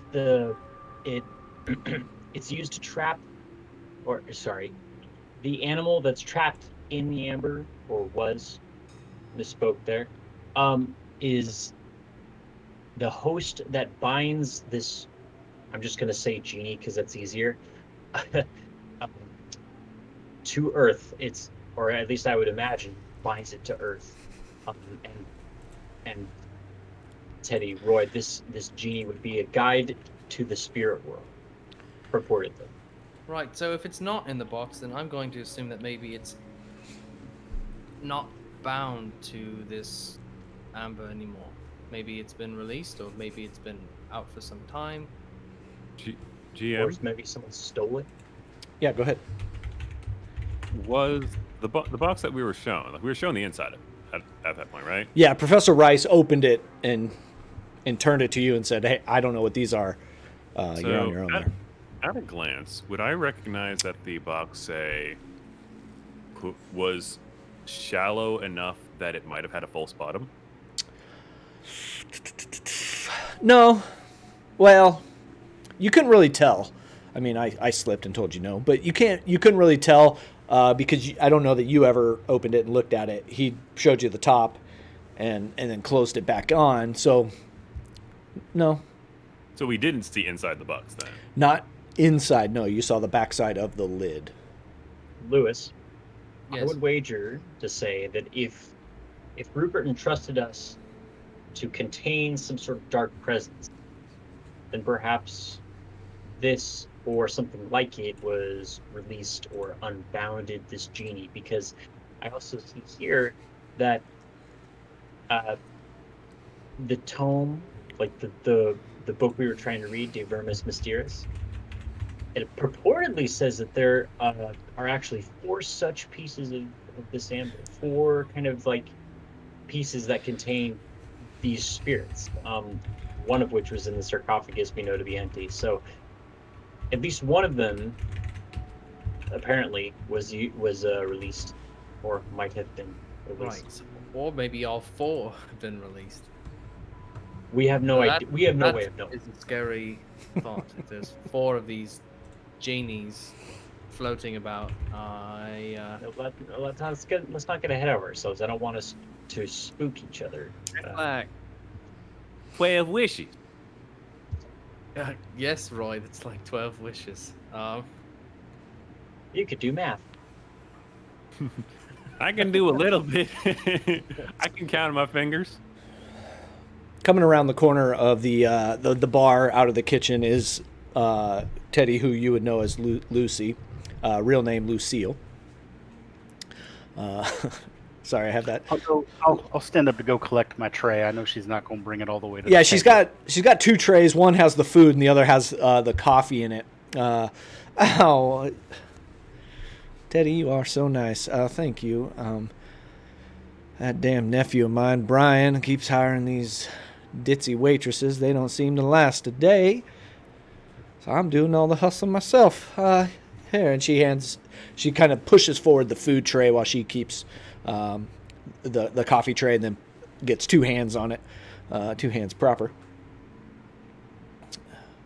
I'll walk the food back to the table and, hand plates out to everybody. Well, and on these, you see almost 4 exact replicas of a dish here. It's got the fried chicken in one corner, in one quadrant. In the other one, it's got mashed potatoes with that black flecked brown gravy. There are some limp green beans right below that, and then right next to that there is a roll, like the old rolls you used to get like in school, the buttered top, sitting there, not like a biscuit, but more of a roll. They all look exactly the same. Here's your food. Thank you all, and here are some coffees. I don't know if you need sugar or cream, but I assume it's black. Teddy, you got friends with you today. We know Roy. How you doing, Roy? These are some How are new you doing? associates. Archie and Lewis and all. Archie, Lewis, pleasure to meet you. Pleasure. You listened to Teddy here. He brought you to the finest establishment here in Arkham. If Teddy suggested it, I believe it. The food looks quite lovely. Thank you. Martin back there doing the cooking tonight. I'll let him know what you said. Anything else I can get you? Teddy, the pie as usual? Probably give us 15, 20 minutes to get this down. But yeah, I'll probably come and get some pie from you for the evening's over. Yeah, I'd give you that time. Just a heads up, we are closing here in about 45 minutes. No rush for you guys. Just if you see us start ushering people out, you don't worry about it. You're more than welcome to stay while we do our cleanups. Appreciate it. And she turns around, heads back, and you hear like, "Hey Martin, they like your food." From Lucille. Yep, y'all folks put that food on your head, and your tongue will beat your brains out trying to get to it. You eat up. Yeah, I'm gonna take a bite. How delicious is this food? I don't know, Teddy. Yeah. How delicious is this chicken? Probably not. Actually, I imagine the food is passable. Yeah. At best. Yeah. The fried chicken has a stale taste to it, like the oil they are frying it in is rather old and should be recycled out. The mashed potatoes themselves have a good consistency. The gravy is pretty good, a little salty. Green beans, I wouldn't eat them. They're been boiled, cooked to death. The rolls are, passable. I take back my comment. Coffee's good. Coffee is, strong. Look, it fills a hole. Yeah, and it's only what it's there 35 for. cents. Right. Yeah. Good is about half the food, Roy eats.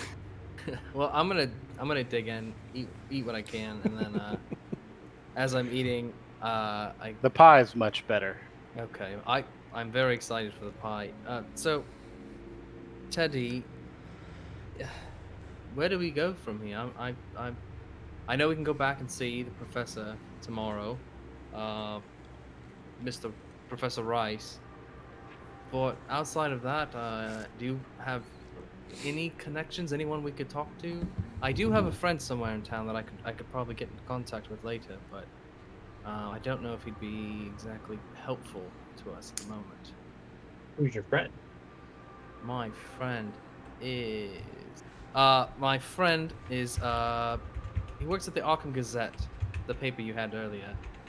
His name's Willard Peck.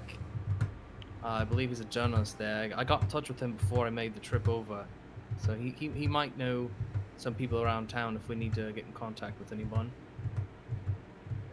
Too many other people in Arkham know how to read hieroglyphs. Although perhaps I'll be surprised. Maybe. Maybe. He's been working at the paper for some time, I believe. So, at the very least, he is a good connection down the road. Well, what about those squiggly things on the back of the on the underside of the bar? Any of y'all recognize them? Not at all. The squiggly lines on the underside of the bar. Like they were, like Mr. Rice said, oh, this is Egyptian up top, but like on the bottom, I don't know what this is. Oh, I think I got a good glimpse of those, unfortunately. If you did get a glimpse and you'd maybe like to piece something together, you can give me an occult roll. But I would see what my score is for that. Only if you got a good look and you are maybe pretty trained in that. I don't think Archie did. I don't think Okay. he did actually get a look at that. I will make Useless the am roll. I. Oh, hard success there. Oh, Teddy's got a cult for days, man. It's his personal Yeah, points. How about 65? maybe it's the fried chicken that's kind of greasing the synapses up in that old noggin of Teddy's. It comes to mind this name Gla Aki. Like those you've seen somewhere before in your travels, in your investigations, and it translates back to a name Gla Aki, Glaaki. I would say you don't know much about Glaaki. You're able to make those connections. Glaaki? I know a gun like that. Sorry. Similar, yeah. Glaaki is doesn't ring a bell for anyone. And maybe it's another one of the old mystic figures. We seem to be learning about a great many of those lately. True. None of which I'm quite familiar with. So maybe it'd be best if we present that name to Professor Rice tomorrow as well. But I'm very excited for pie. There's no Yeah. why they seem to prefer pepper in here, and I'm looking down at the black flecks. Yeah. Upon closer inspection, you can tell that's not pepper. That is bits of I think bits So of that's, cast iron. kind of being sarcastic here a that's- little bit. Cast iron seasoning. Oh, well, I Did they am a put little the iron entire cast deficient. iron in here? Yeah, I definitely would prefer something sweet to balance out all the iron and grease I've been consuming. Something to clear the palate a bit. Archie, Oh, yeah. Archie, are you looking through the journal at all Yeah, as you're here? page open. Okay. Yeah, I was gonna say that's my next recommendation too. Is while we're kind of waiting around, is to review the journal. The only other thing that was in the box is a deed to the farm out on Boone Road and keys, which I don't suspect are going to be much useful to us right now. I would like at least to hear what Mr. Rice has to say in the morning before we make the trip out to the farm. So I've shared the journal with everybody just so we all can, many hands make easy lifting. Actually, I would say, Archie, you've gotten to the last page. You go to the final page, and you see a list of names. And what catches your eye, Archie, is Marion Allen in there and Rupert Merriweather down at the bottom. So I show everyone the page then. I'm just sharing the journal around, am I? Sure. Okay. Yeah. So, well, look what I found. And I open the page and I show them the names. It looks like we're not going to find Mr. Marion Allen anytime soon. I'm going to assume that those are days that they died. And above Assume the same. those names is this newspaper article that's been cut out and taped into this journal. Brutal. You should see this one now. Brutal murder at docks. Yep. Everybody see that? Okay. And I'll read that out loud. New Orleans, the body of Mr. Marion Allen, late of Arkham, Massachusetts, was discovered early this morning near the Gulf and Panama docks, a victim to foul play. The man was identified by local witnesses who said that Mr. Allen had been seen in the locale the evening before. Although robbery was an apparent motive, police report that the victim had gruesome marks carved into his forehead and his tongue had been cut out. Mr. Allen had reportedly gone to the police earlier this week claiming that he was being followed and that he feared for his life. He said his shadowy pursuer were after an Egyptian artifact which he no longer possessed. So that is posted in there as well. Okay. Well, this is definitely getting spookier by the minute, boys. Well, and look at what it says. An Egyptian artifact which he no longer possessed. That could be one of the other animals or critters in amber. It could be anything, but that's what my mind's going to. All right. Well, if we look at the rest of the journal entry here, I'm pretty sure it's our sarcophagus. That's what it GM. seems like. Teddy, do you have any connections with the local police force? Not per se. Not the biggest fans of you. Roy chuckles. Our organizations tend to step on each other's toes. I prefer not to involve them in. So let's just go ahead and get it out in the open. We're investigating things that should probably, as everyone has mentioned thus far, be left in the dark, as it were. And as such, I generally try and refrain from involving police officers in this investigation, or any of my investigations for that matter. Just as a matter of principle, the fewer people that have this knowledge, the better for mankind, I guess, as it were. Mm-hmm. So it wouldn't be a good idea if I wanted to say approach them and ask for the files in this case, if they have any at all. You didn't have to be there. I could take care of it myself. I You wouldn't mean rec- Which I would which recommend telling case? them- Wow. What was that? Sorry. I don't know if I'd recommend telling them, hey, I'm looking for this because I'm researching some like crazy mystery about a genie or something like that. Well, I could I just don't say think that I'm reporting on the statistics of death here in Arkham. Just gathering a basic report and maybe just see what they have on file. That sounds right. About right. I mean, are you talking about Mr. Allen's death? Mr. Marion Allen, yes. Well, he died in New Orleans, Oh, I missed that detail. and he died in '87. We're in 23. Right, well, I'm not going to take a trip over there anytime soon. Apparently I didn't investigate that well enough. Good investigative journalism, you. I need some more by the time way, to read. GM, Yeah.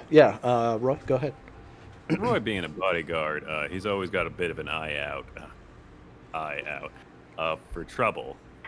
Have I detected anybody stalking us? Give me spot hidden. We haven't had one of those. Okay.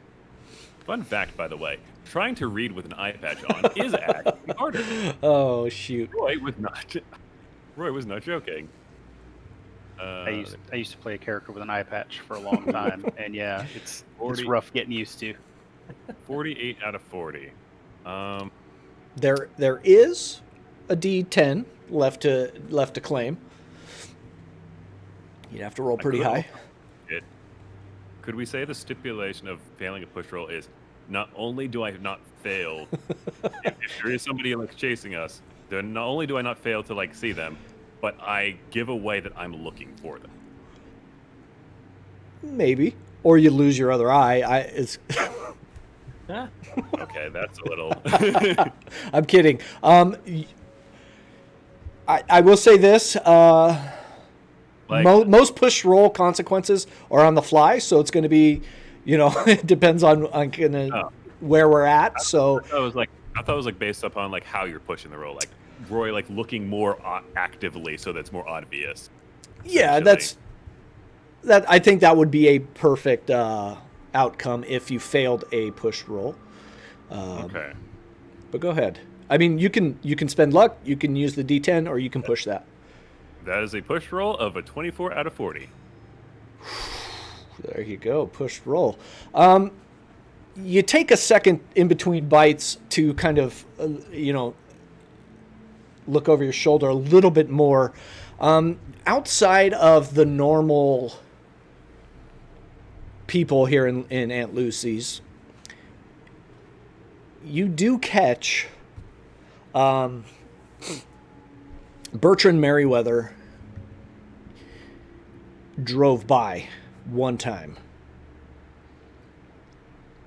Bertram Merriweather? Yeah, Rupert's son. He's not in. He did not stop, but you do, like, as you're looking around, you caught a glimpse of him driving by, looking into Aunt Lucy's. Fellers? May I make a suggestion? Go ahead. If there was some unsavory folk that were chasing after our good friend Mr. Rupert and his friend Marion Allen, there may be a distinct possibility that we've been tailed as well. Somebody might want something from us, you know? Okay, and exactly who do you suppose was following us? Well, why? It could be any number of fellers. But I did just see Mr. Rupert's son just drive by. Could have been a coinkydink. Yeah, he did seem pretty upset back in the hospital. Yeah, I got an idea. So I've been the one who's been carrying the box most of this time. Why don't I go off, go check something out on my own, and you guys mosey on off, 3 of y'all. Are you sure?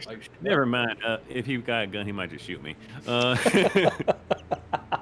That'd be a pretty reasonable solution for that. Unless I duck down an alley, of course. Was he? Did he just? You said he passed by. He didn't stick around. Okay. He just passed by. He ain't sticking around. But he might do another lap sooner or later.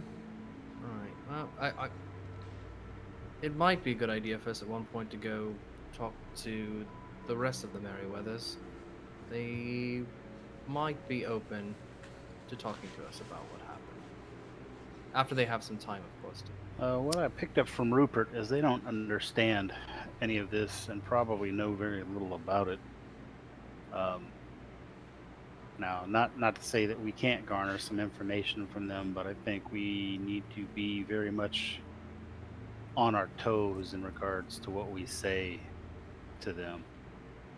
Yeah. Bertrand let us leave with the box, but I have a very distinct feeling that if he realized there was a couple of pounds of solid gold in that box, he might have had something else to say about us walking out with it.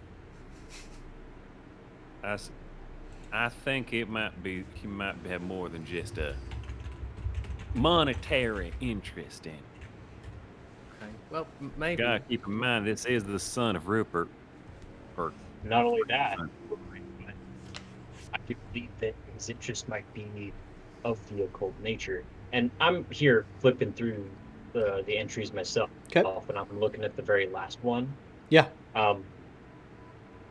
And I'm here looking and I'm seeing that this is obviously from Rupert's perspective, I would imagine. Yep. And so I'm just going to relay all this to everyone. So in this last entry, he says he talks about 3 of them being dead at this point, which is 1877. Entering university in order to determine the nature of the thing that he purportedly released. I think it would, and I think that Lewis, it was you who said that it would be a good idea to speak to the rest of the Merryweathers. Surely they've got to know something about this if this is legitimate, don't you think? I think when we do meet them, that's what we should ask. We should ask about something relating to a genie's, as it were. You want to ask them about the genies? I do, because now, could be wrong. Obviously, this is all subject. I'm still skeptical, but that would be something. Or even if it's just, hey, did your father ever mention anything like that? And gold, Egypt, genies, spirits, anything like that. Archie, if we are to do investigating, that's what I would ask, I guess. Archie, as you're reading through this and starting to piece things together, you're going to lose 2 sanity points.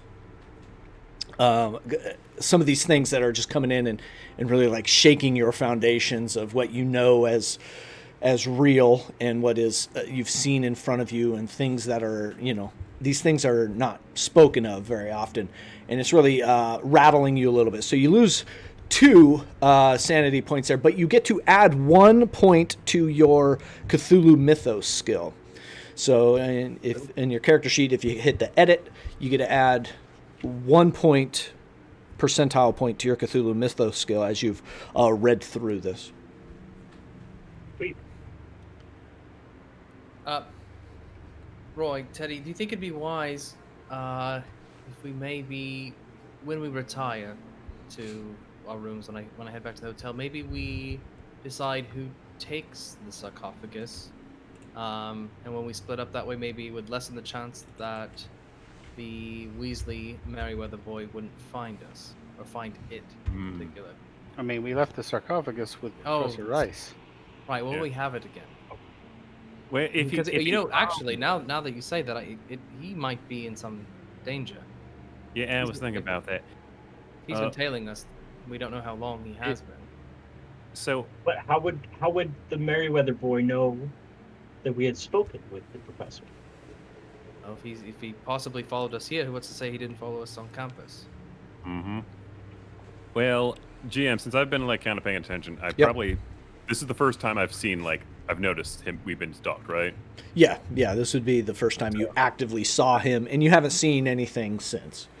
I don't. So given that he's kind of been he just drove by all subtle I suspect he ain't keeping a close tabs on him.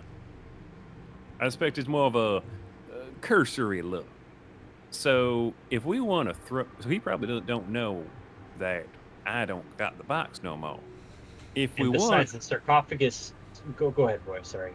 If we want, I can throw him off a trail. I'm pretty good at it. Done it before. Wouldn't hurt. No, I suppose that's a good idea. Y'all go one way, I'll go another, and when I notice him following, I'm gonna disappear. Well, I'll lead him out a little bit, and then I'll disappear. Well, the only thing I got on that, though, is if we're planning on talking to these folks, we probably shouldn't drop the tail. Drop the tail? If you want to talk to Bertrand, that's something that you guys are interested in. We should probably just confront him instead of dropping the tail. Because that's going to make it awful suspicious if we got to go back later and be like, oh, hey, so when we ducked you, but now we need to talk to you. There ain't nothing about dropping a tail. There ain't nothing suspicious about dropping a tail. If you lose track of somebody when you're trying to track them all subtle like he's doing, especially, well, shit. I mean, it happens. That don't mean the people know you're following them. It means you're bad at your job. Totally up to you guys. I'm good either way. Just was something to ponder, as it were. That said, I yes. trust either of your judgment. This isn't something I particularly have a set of skills in. Well, where would we find Bertram? Maybe that's a silly question, but where would we find him? Teddy and Roy, you know where the Merriweather house is. It's on the southern end of town, past the university. Yeah. So him being over here, he's away from his house, but I mean that's not. He's still in town. He's still in town, right? Way out. It's not like we're way outside of town Right. and he drove by, so Right. he could have been on the way to anywhere. Mm-hmm. I mean, I imagine he'll probably retire for the evening to the Merriweather house. His mother, at any rate, will probably retire there. Do I know if Bertrand stays with his folks still? Does he still live out at the house? Yeah, he Okay. lives at home. So, yeah, I don't know what time he's intending on going home, but I know that he stays out with his folks out there. Helps look after his mom and previously Rupert. So I imagine for the nights out he'll end up back there at home. I don't know that I want to go calling on folks at this hour, though. We would be better. Well, perhaps we would be better served if we waited. If we waited to confront Bertram until we consulted with the professor again, until we learned a little bit more about this mysterious thing. I think that's reasonable. Let's keep all of our eggs in one basket for now, right? And not spread too thin. Sounds like a good plan to Follow the me. lead we have. Especially because I don't know this town. Same. I don't know this town, I fellas. don't know this country very well. I'm quite lost. Oh, Lewis, I'm so glad we're bathroom buddies. I will. I'll wave over to Lucy and let her know I'm ready for pie. Pie. Small sliver of She hope. catches you, and yeah, starts cutting up a pie. She takes it out of a little deli case. Looks to be some sort. Describe the pie in detail. It looks to be some sort of berry from this distance. You can't really tell what, but yeah. I would say this to Archie and Lewis. You have hotel rooms at the Tilden Arms, which is on this north side of town, next to the train station. So you have rooms squared away. I know we'll retcon that, but you have a place to stay. Okay. Very good. So we're just skipping after the pie and going to retire right now? Or? Yeah, so pie comes out, and it is, in fact, some sort of darker blackberry kind of pie. Little scoop of whipped cream on top. And as soon as those hit the table, she turns around and starts going to the table saying, all right, time to wrap it up. It's closing time for everybody to leave. And she looks back at you, Teddy, and says, gives you the, no, not you. And she starts her cleaning routine as this is going on. She won't kick us out immediately or anything, but we should probably, not overstay our welcome and finish our pie and head on out. Okay. I'm gonna eat that down because I'm sure the food didn't leave a good taste in my mouth. Yeah. And Teddy, you know this. The pie is made by Lucy herself, so it's made with a little bit more care and attention. Flaky crust, nice berries. Tastes pretty good. Roy, Howdy. is this town safe enough for me to travel alone when it gets dark? From what I've already heard, it doesn't sound. Well, I reckon that depends on what kind of part of town you're going to. The north side of town. Brandon's Anything off. about?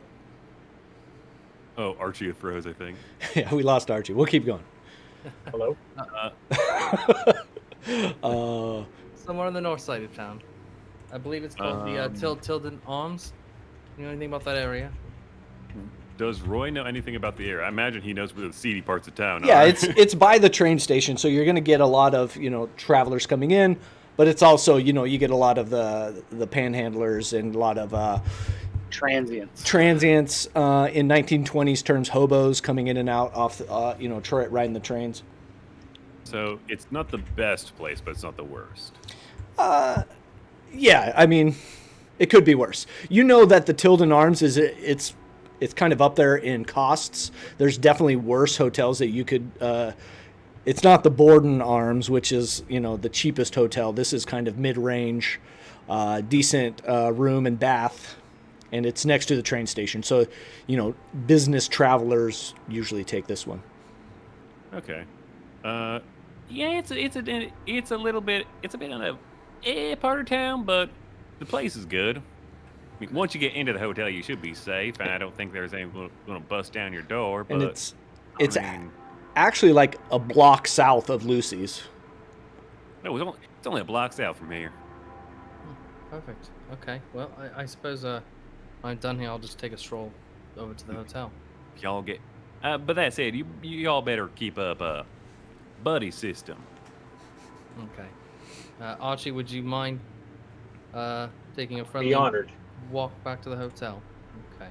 I would be honored. Yes. Yeah, you guys have anything else before we kind of retire? I mean, Lucy's here opens at 5 again tomorrow, so you guys want to meet for breakfast? I can't promise you it's gonna, be much different, but there's usually pie again in the morning and eggs. Okay. Hard to screw up And egg. coffee. There's plenty of coffee. Teddy, how much of the skillet's going to be in those eggs then, huh? It's hard to screw up eggs, though Lucy's will do her best to try. I just try not to pay too close attention to what's on the plate and do just more of the shoveling. Well, Disposition of the 5 in the morning. I do believe that. It's when they Not open. I don't know that we exactly need to from be the quite that time. early, but you want to do say 7? Because I don't imagine our professor's going to be calling me at 5 o'clock in the morning telling me he's ready. Right. I think that sounds like a fantastic time. So yeah, Lewis, I guess, is gonna finish up his pie and say goodbye to everyone and probably start hiking back over Okay. toward the hotel. Real quick, Draconism. Hopefully I'm saying that right. Thank you for the follow, my friend. We appreciate it. We're climbing that ladder, guys. Thank you. So Lewis and Archie head out. You guys are going together yet? Yeah. I think Archie's is frozen again, so we'll it'll be one-sided role playing here. That's fine. But you head down the block and towards the Tilden Arms. And again, we can retcon that you passed it on your way and pointed it out, so you know where it's at. Okay. You're heading that way. Anything you want to do? Just kind of like observe the Yes. town, kind of like I would do back at the park. Maybe just kind Okay. of see what kind of people are around, like the Alright. feel of the town. Yeah, give me a spot hidden as you're kind of taking in the Arkham Knight here. Arkham Knight. Hey. Good, that's a success. Yeah, so there's just normal-ish people walking around, moving from place to place. Nobody lingering. I will say this: when you walked out of Lucy's, you saw. No, I don't know if you know this. I'll hold that. You make your way a block down. You do see a Studebaker sedan parked behind the hotel itself, with the running lights are on. It's the only set of running lights that are in this kind of darkened back alley of the hotel, and then you make it towards the front door of Tilden Arms Hotel. Real quick, Draconism, is this a written scenario or custom? We're starting off with Edge of Darkness from the starter set and then kind of weaving in homebrew stuff. So, but yeah, you make it into the opening lobby of the Tilden Arms, do your proper check-in, and they give you keys to your room. It's all contained within the one building, so you go up to your room. The rooms are nice. They have their own private bath. No balcony or anything, but you got a window looking out. Can I see anything from the window down? It's like, does it have a view of that Studebaker? Yeah, your window looks down into that same back alley there, and it is sitting there. Not running, but the lights are on. Okay. Other than that, Can you I can't roll really see. spot hidden again to see if I can notice any other details? I know it's kind of dark, so that may not be feasible. Let's see here. Or if there's another roll. Yeah, from up here on your second floor looking down, you can't really see anything new. We can roll with that same spot hidden. You do see one person in the driver's seat every now and then. Light up a cigarette. Match will light up and then fade out. Roy and Teddy, what are you guys doing?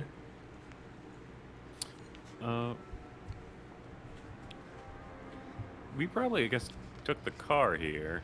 Yep. Or rather, your car. I have a motorcycle. Cool. Also, my motorcycle can oddly go faster. What's the plan, boss?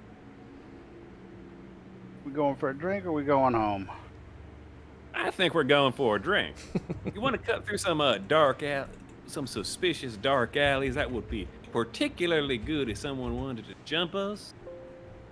Or do you want to go the safe route? Yeah, the safe route, Roy. Why would we ever intentionally try and get into a fight? Roy, Why would we want to be mugged? but I ain't talking about getting mugged. I'm talking about, like, if somebody's following us, well, they might duck into that alley, and if we were ducked into that alley, we might be able to see who's following. Because Just remember that if I discharge my firearm, there's a lot of paperwork I have to fill out. Yeah, a lot of paperwork you gotta fill out. If I discharge my firearm, you gotta fill out more paperwork for me. Why don't we just stick to the lights for now? Get our drink and head to bed. You ain't no fun. You want to go traipsing through the dark? You do you. I'm going to drive the car down the street and park outside. Roy laughs as he hops into shotgun. Are you guys heading to the Speakeasy? Is that what you said? Yeah. Okay. Mm-hmm. Yeah, so you guys head up north. It's 2 blocks north to the Speakeasy on Garrison Street. The Clandestine Tavern, you've been here before. They know you. You park the car. There is a stairwell going down to an outside door that gets into the basement. You give a little rap on the door, and you see doorman Sam open up the door, makes eye contact with you, Teddy, darts over to Roy, nods his head, closes it, opens the door. You come in. At this point, it's like 7 o'clock at night, not too rowdy, not filled up yet. And really, the Speakeasy doesn't get rowdy. They don't let those types in, so it stays pretty chill, so to say. And you're able to grab a spot, and you see Dan the bartender behind. He kind of gives you the nod. Yeah, I'll order my usual, and I don't know that there's necessarily anything here I needed to do other than work on trying to restore some of my sanity. Yeah, gin always helps. Right. Hey, Cranky, there's no password. It's a secret knock, man. Come on. Shave and a haircut. Shave and a haircut. Yeah. I was definitely thinking Roger Rabbit here for sure. So you guys hang out here, have a few drinks of gin, and then anything you guys want. Yeah, role play. Go ahead. Teddy, you think? I was thinking about heading out to the farm, actually. Tonight? No, not tonight. Ain't bothering people tonight. But I was thinking about heading out there like sometime around the morning or so, or afternoon. Might be good. Like you said, hey, there ain't nothing about like the house or anything. We can't go in there. But like, if there's a haunted house, there's usually like gossip around that sort of shit. I mean, we got the keys to the house, so we I know ain't that- going in that house. not until we got more information, boy. I mean, but yeah, I suppose after we talk to Rice in the morning, if we want to drive out there and ask around, Yeah. what is I- it, Ross's? Now I can't remember. Ross's the name. Corner. I Ross's think Corner. you got my level of suicidal confused. I'm willing to go tripsing around the dark and deal with a feller, but I ain't going around tango with a demon. But yeah, I mean, we can probably go out there tomorrow after we talk to Rice, see if there's anything else. You know, nothing else. We should probably collect our package from Mr. Rice before we go heading out of town. Sounds good to me. I imagine Lewis and Archie probably be willing to give us a join and head out that way too. Yeah, they could. All right. Anything else, Teddy, Roy? I don't think there's anything in particular Okay. we get from the speakeasy right now. All right. Yeah. Yeah, you're there pretty early. Again, the band is just starting to set up a little jazz trio. What does Will Ferrell play in Anchorman? Jazz flute. The jazz flute, yeah. I Aqualung. So yeah, you guys begin to wrap up and head back to your place. Lewis, anything else you want to do? And Teddy or Archie, if you're back. He looks frozen again. All right, Lewis, anything you want to do? If there's anything, like if I can look at the letter I got, maybe if I can investigate any further, or if it's just the letter itself, maybe just see if I see anything. We'll say you and Archie kind of double dipped on the journal, so we can get some of the lore there coming out. Okay. I did share that with everybody, so in the downtime, if you want to read through it, go ahead. But I'll give you the kind of the synopsis breakdown of what you found in that journal, and I'll go ahead and have you. You're gonna lose some sanity. All right. Yeah, you're going to lose 2 points of sanity as well. And you have, like, as you start to thumb through that journal, you have this urge to go check and make sure your, what was your boa constrictor or boa? Inoki Yeah. ball python. Ball python, that's it. Not a boa constrictor. Say its name again. Inoki. Inoki, you have this urge to go check and make sure they're okay. So you kind of put it down real quick, run and check, and yeah, and Inoki. Yeah. Yeah, oh, I'll get it. Yeah, everything's fine, just chilling in there, kind of like bundled up to stay warm. But you go back to the reading of this, and from reading the volume, you find out about a group of friends, all students at the Miskatonic University in Arkham, playfully calling themselves the Dark Brotherhood. They held their first meeting in the late spring of 1876. Rupert Merriweather was the group's recording secretary. The members numbered 6, including Marion Allen, the founder and their nominal leader. In June of 76, Merriweather purchased a deserted farmhouse outside Ross's Corner. This was to be a place where they could conduct their experiments in privacy. Representing themselves as a student literary fraternity, they cleaned and furnished the place while Marion Allen carved special warding, protective signs over the wooden doors and windows. At the time, the others were amused at such precautions. A series of experiments, innocent and apparently ineffective attempts to contact the spirit world, are then detailed. The last entry lists those names, supposedly those who belong to the Dark Brotherhood, followed by a date, presumably the date of each of their deaths.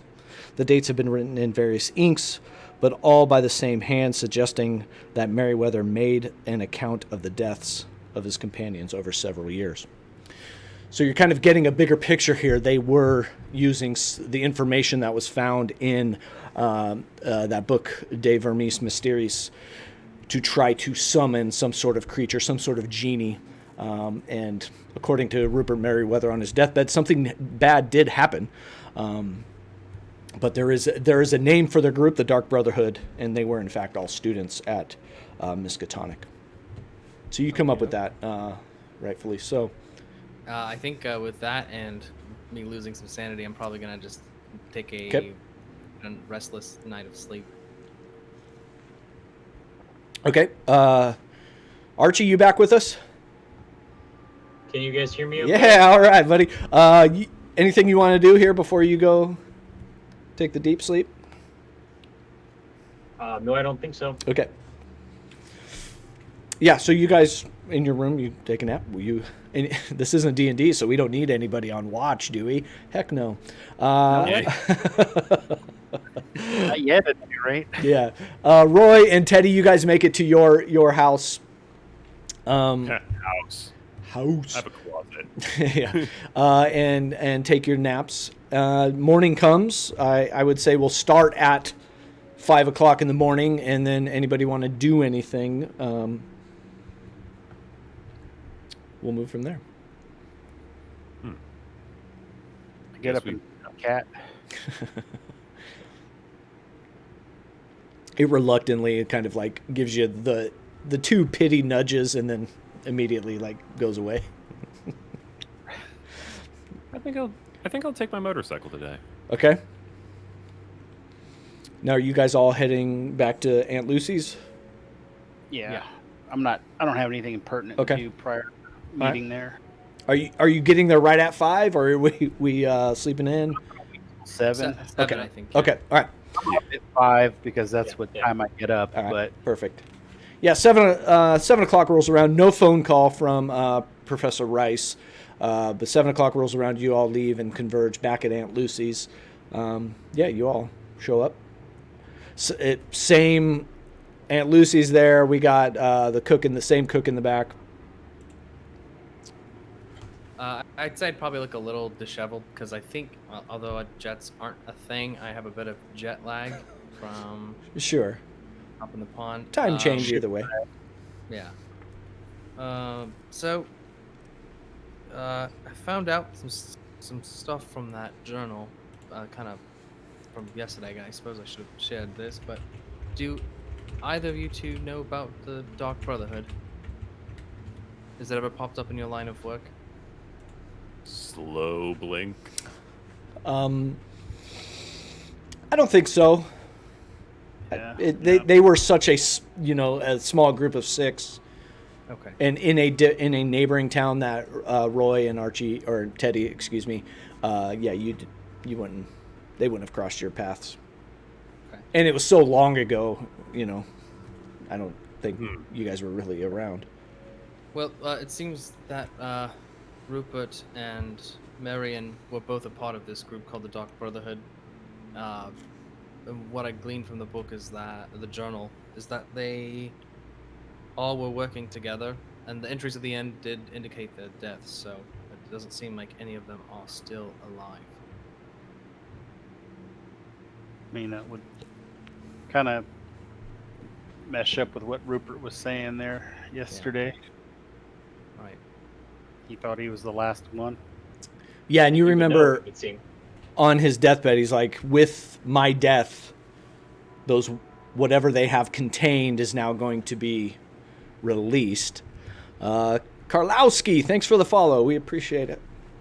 Any ideas for what to do today, gentlemen?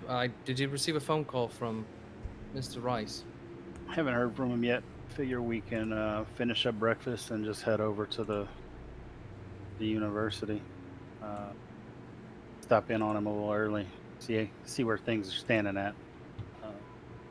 After that, Roy was thinking we could head over to Ross's Corner, a little village that this Okay. farmhouse is The in. farm. Okay. Ask Out around. of character, I was suggesting that for the people who don't have library use. Because I'm just wasting time in a library. But Yeah, I am interested in checking out the farm as well. Maybe we can find some more information out about Rupert's death and maybe the sarcophagus. I don't know what we'll find out necessarily about that, but we might get some rumors about the farmhouse itself. We ain't likely to get much more than rumors about the any ghost happenings in the farmhouse. We would get Yeah, I some don't- extra info. I mean, Right, there just might be news something items left and- there that from the Dark Brotherhood's time, right? Maybe there's something left behind. I'm sure they didn't clean the house out completely. Listen, I ain't going near that house until we got more information. We're ready to handle it. Like, go into that without knowing what we're doing is the dumbest thing we can do. Well, we better get some more info. Exactly. That's why I said I'm just saying I'd like maybe some of us at least to go hit up the town and catch some rumors so that we're more prepared. But like, I like that idea. I think Yeah. it's a fair use of time. I don't know what else we're gonna find in the library today, so I imagine after we talk with Mr. Rice, we could probably make the trip out to Ross's Corner and snoop around, see what we can find. Agreed. Okay, that sounds like a good plan. Sounds What's good. for breakfast, boys? Yeah, you guys. Teddy, you mentioned My four eggs. fingers up again.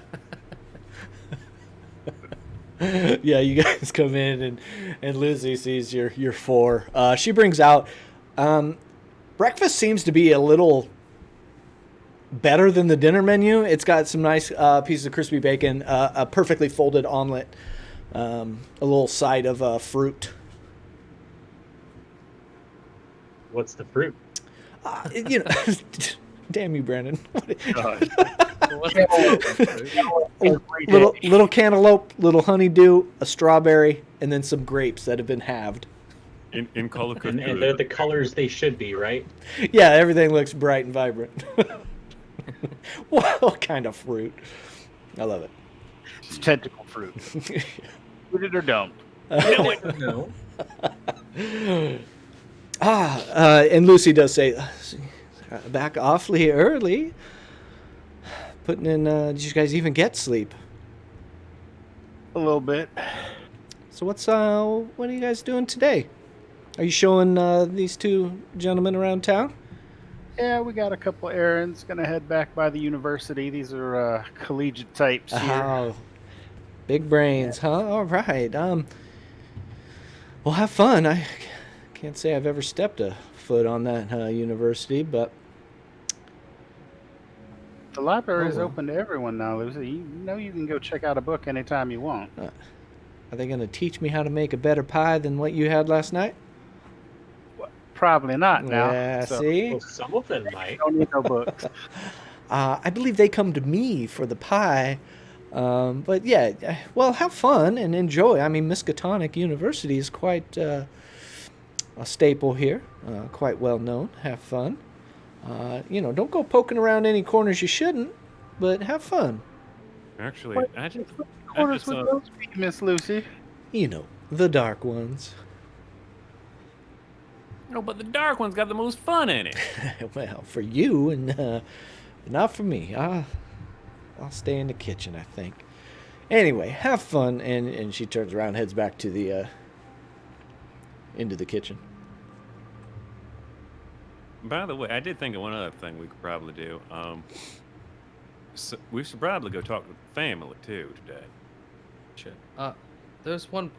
Speaking of one more things. Last night on my way inside of the hotel, there was a black Studebaker eerily parked outside in the back. I believe I saw one gentleman or one person sitting in the vehicle, and they stayed there for quite some time. So maybe someone was tailing us. Yes, most likely. Roy, Not- did you happen Not to a fan catch- of that. Not a fan. Have I seen First- anybody this morning? No, did you yesterday? Oh, sorry. Go ahead. I was gonna say, Roy. No, I mean you can give me a spot hidden if you want to. We'll Okay. we'll do it proper. spotted it. Weasley. Extreme success. Nice, dude. That's 6 out of 40. Pretty well. You have not seen Bertrand for sure, and nobody else has really been peeking around. I've had my eye open. I haven't seen anyone. So if we're being tailed, we ain't being tailed yet. Yeah, and Might as well make most of this. you know that with pretty good certainty. Maybe they haven't had their morning coffee quite yet. And most folks ain't good at burning the wick at both ends. I'm something of an expert at it myself. Teddy, you know that Roy accomplishes this by getting in plenty of naps during the day. Right. So what time does the university open, or what time do you think Mr. Rice would be in his office?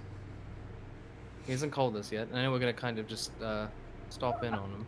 I would imagine in the next hour or so His he office hours probably.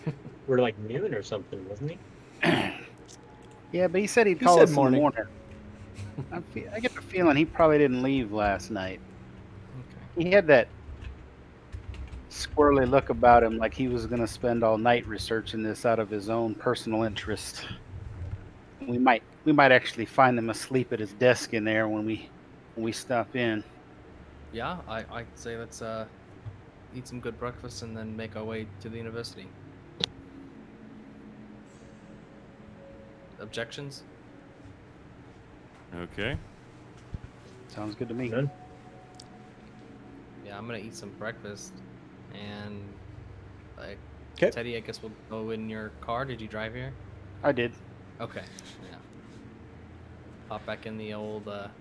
Yeah.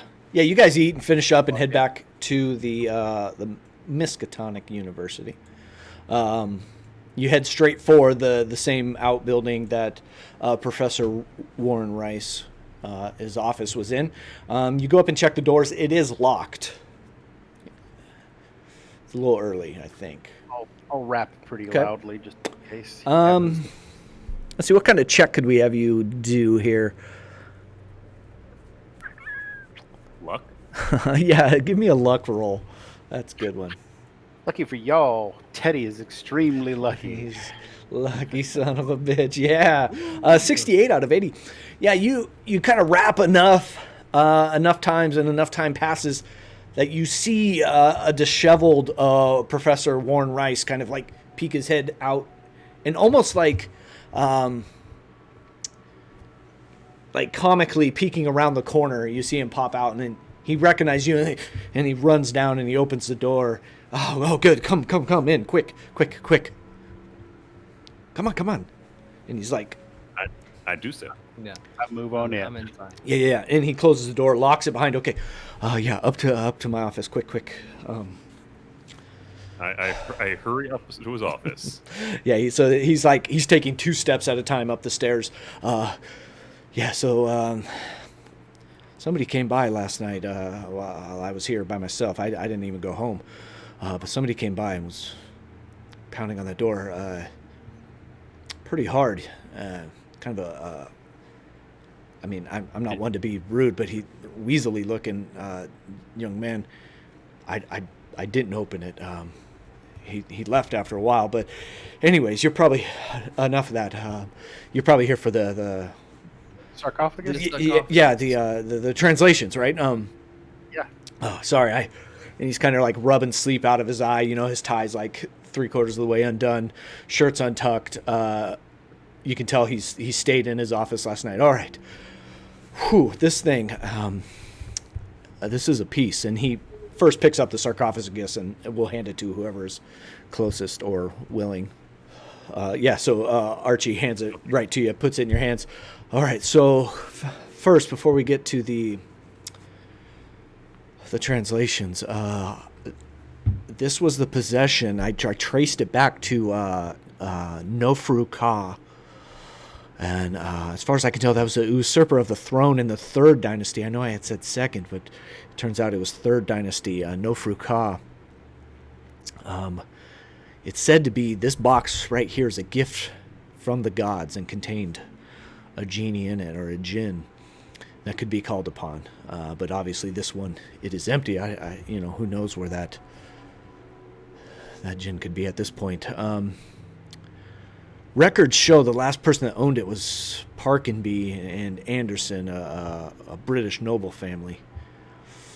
But all records show it was stolen in 71, and it hadn't been seen since, as far as any records I could find. Now, again, I'm working from my own private library. I didn't make it over to Orne yet. But yeah, found that stuff. I don't know if that's going to help you, but the translations do read such seeker of wisdom. So you gentlemen were right in the first set of translations, and I'll share this with everybody.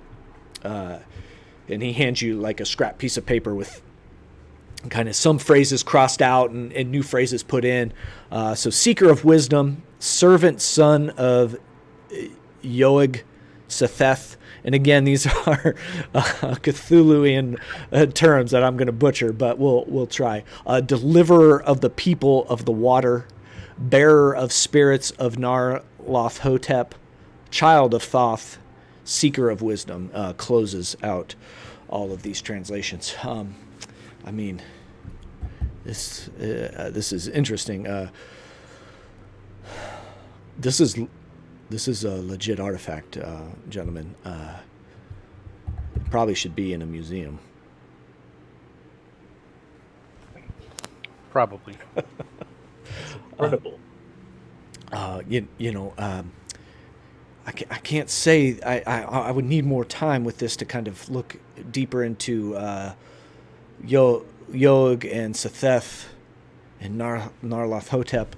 Those aren't names that quickly come to mind when thinking about the Third Dynasty, but there's got to be something there. And then I couldn't find anything on the inside. And he'll open it. I mean, he'll point to Archie. Go ahead, open it up. Look in there. I mean, I couldn't find any translation for those. Does the name Gla-Aki ring a bell? I can't say that it does. Have you talked to Armitage? He's kind of into that esoteric kind of stuff. He might know.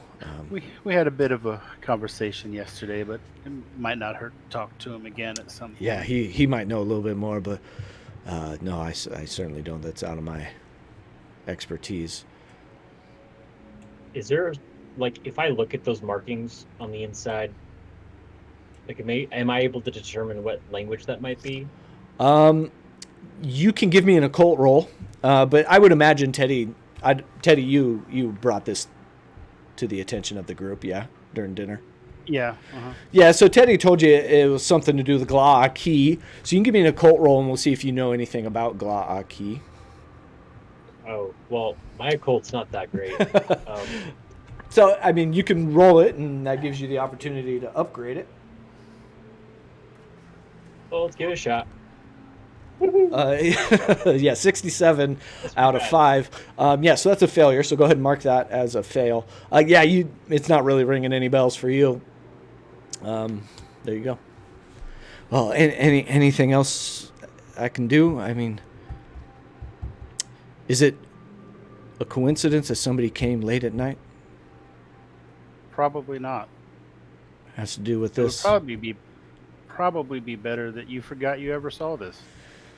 I mean, feel free to look into your Yog Setheth or Nar-Loth-Hotep or whatever, but if anyone comes asking, you should probably not mention that you had this in your hands. As you mentioned, it was stolen at some point in the past, and we'd hate for someone to make some poor accusations now, wouldn't we? That is true. I did not see you or this sarcophagus. My job here is done, guys. I hope I was of help, and Well, we know more now than we did yesterday, at any rate. Right, thank you, sir. Thank you. Thank you kindly. yeah, I'll see you out. I have to lock the doors behind you. We won't open up for another hour or so till classes start. And he'll follow, escort you back down to the front, unlocks the door, lets you guys get out, and then quickly locks it again. I think at this point, I'm probably getting a little paranoid that there's people following everyone everywhere. Do I notice anything when we exit? You can give me a spot hidden. And Archie. ooh, nice. Regular success. That's a 64 out of 75. You do see like some of the foot traffic starting up as the university becomes awake, and classes are starting to begin. But no, you don't notice anybody like peering at you. Okay. No one's standing out in the crowd. Okay. Archie? Archie? Yeah, You sure you wanna be the one hanging onto that box? I think I'd be all right. Okay.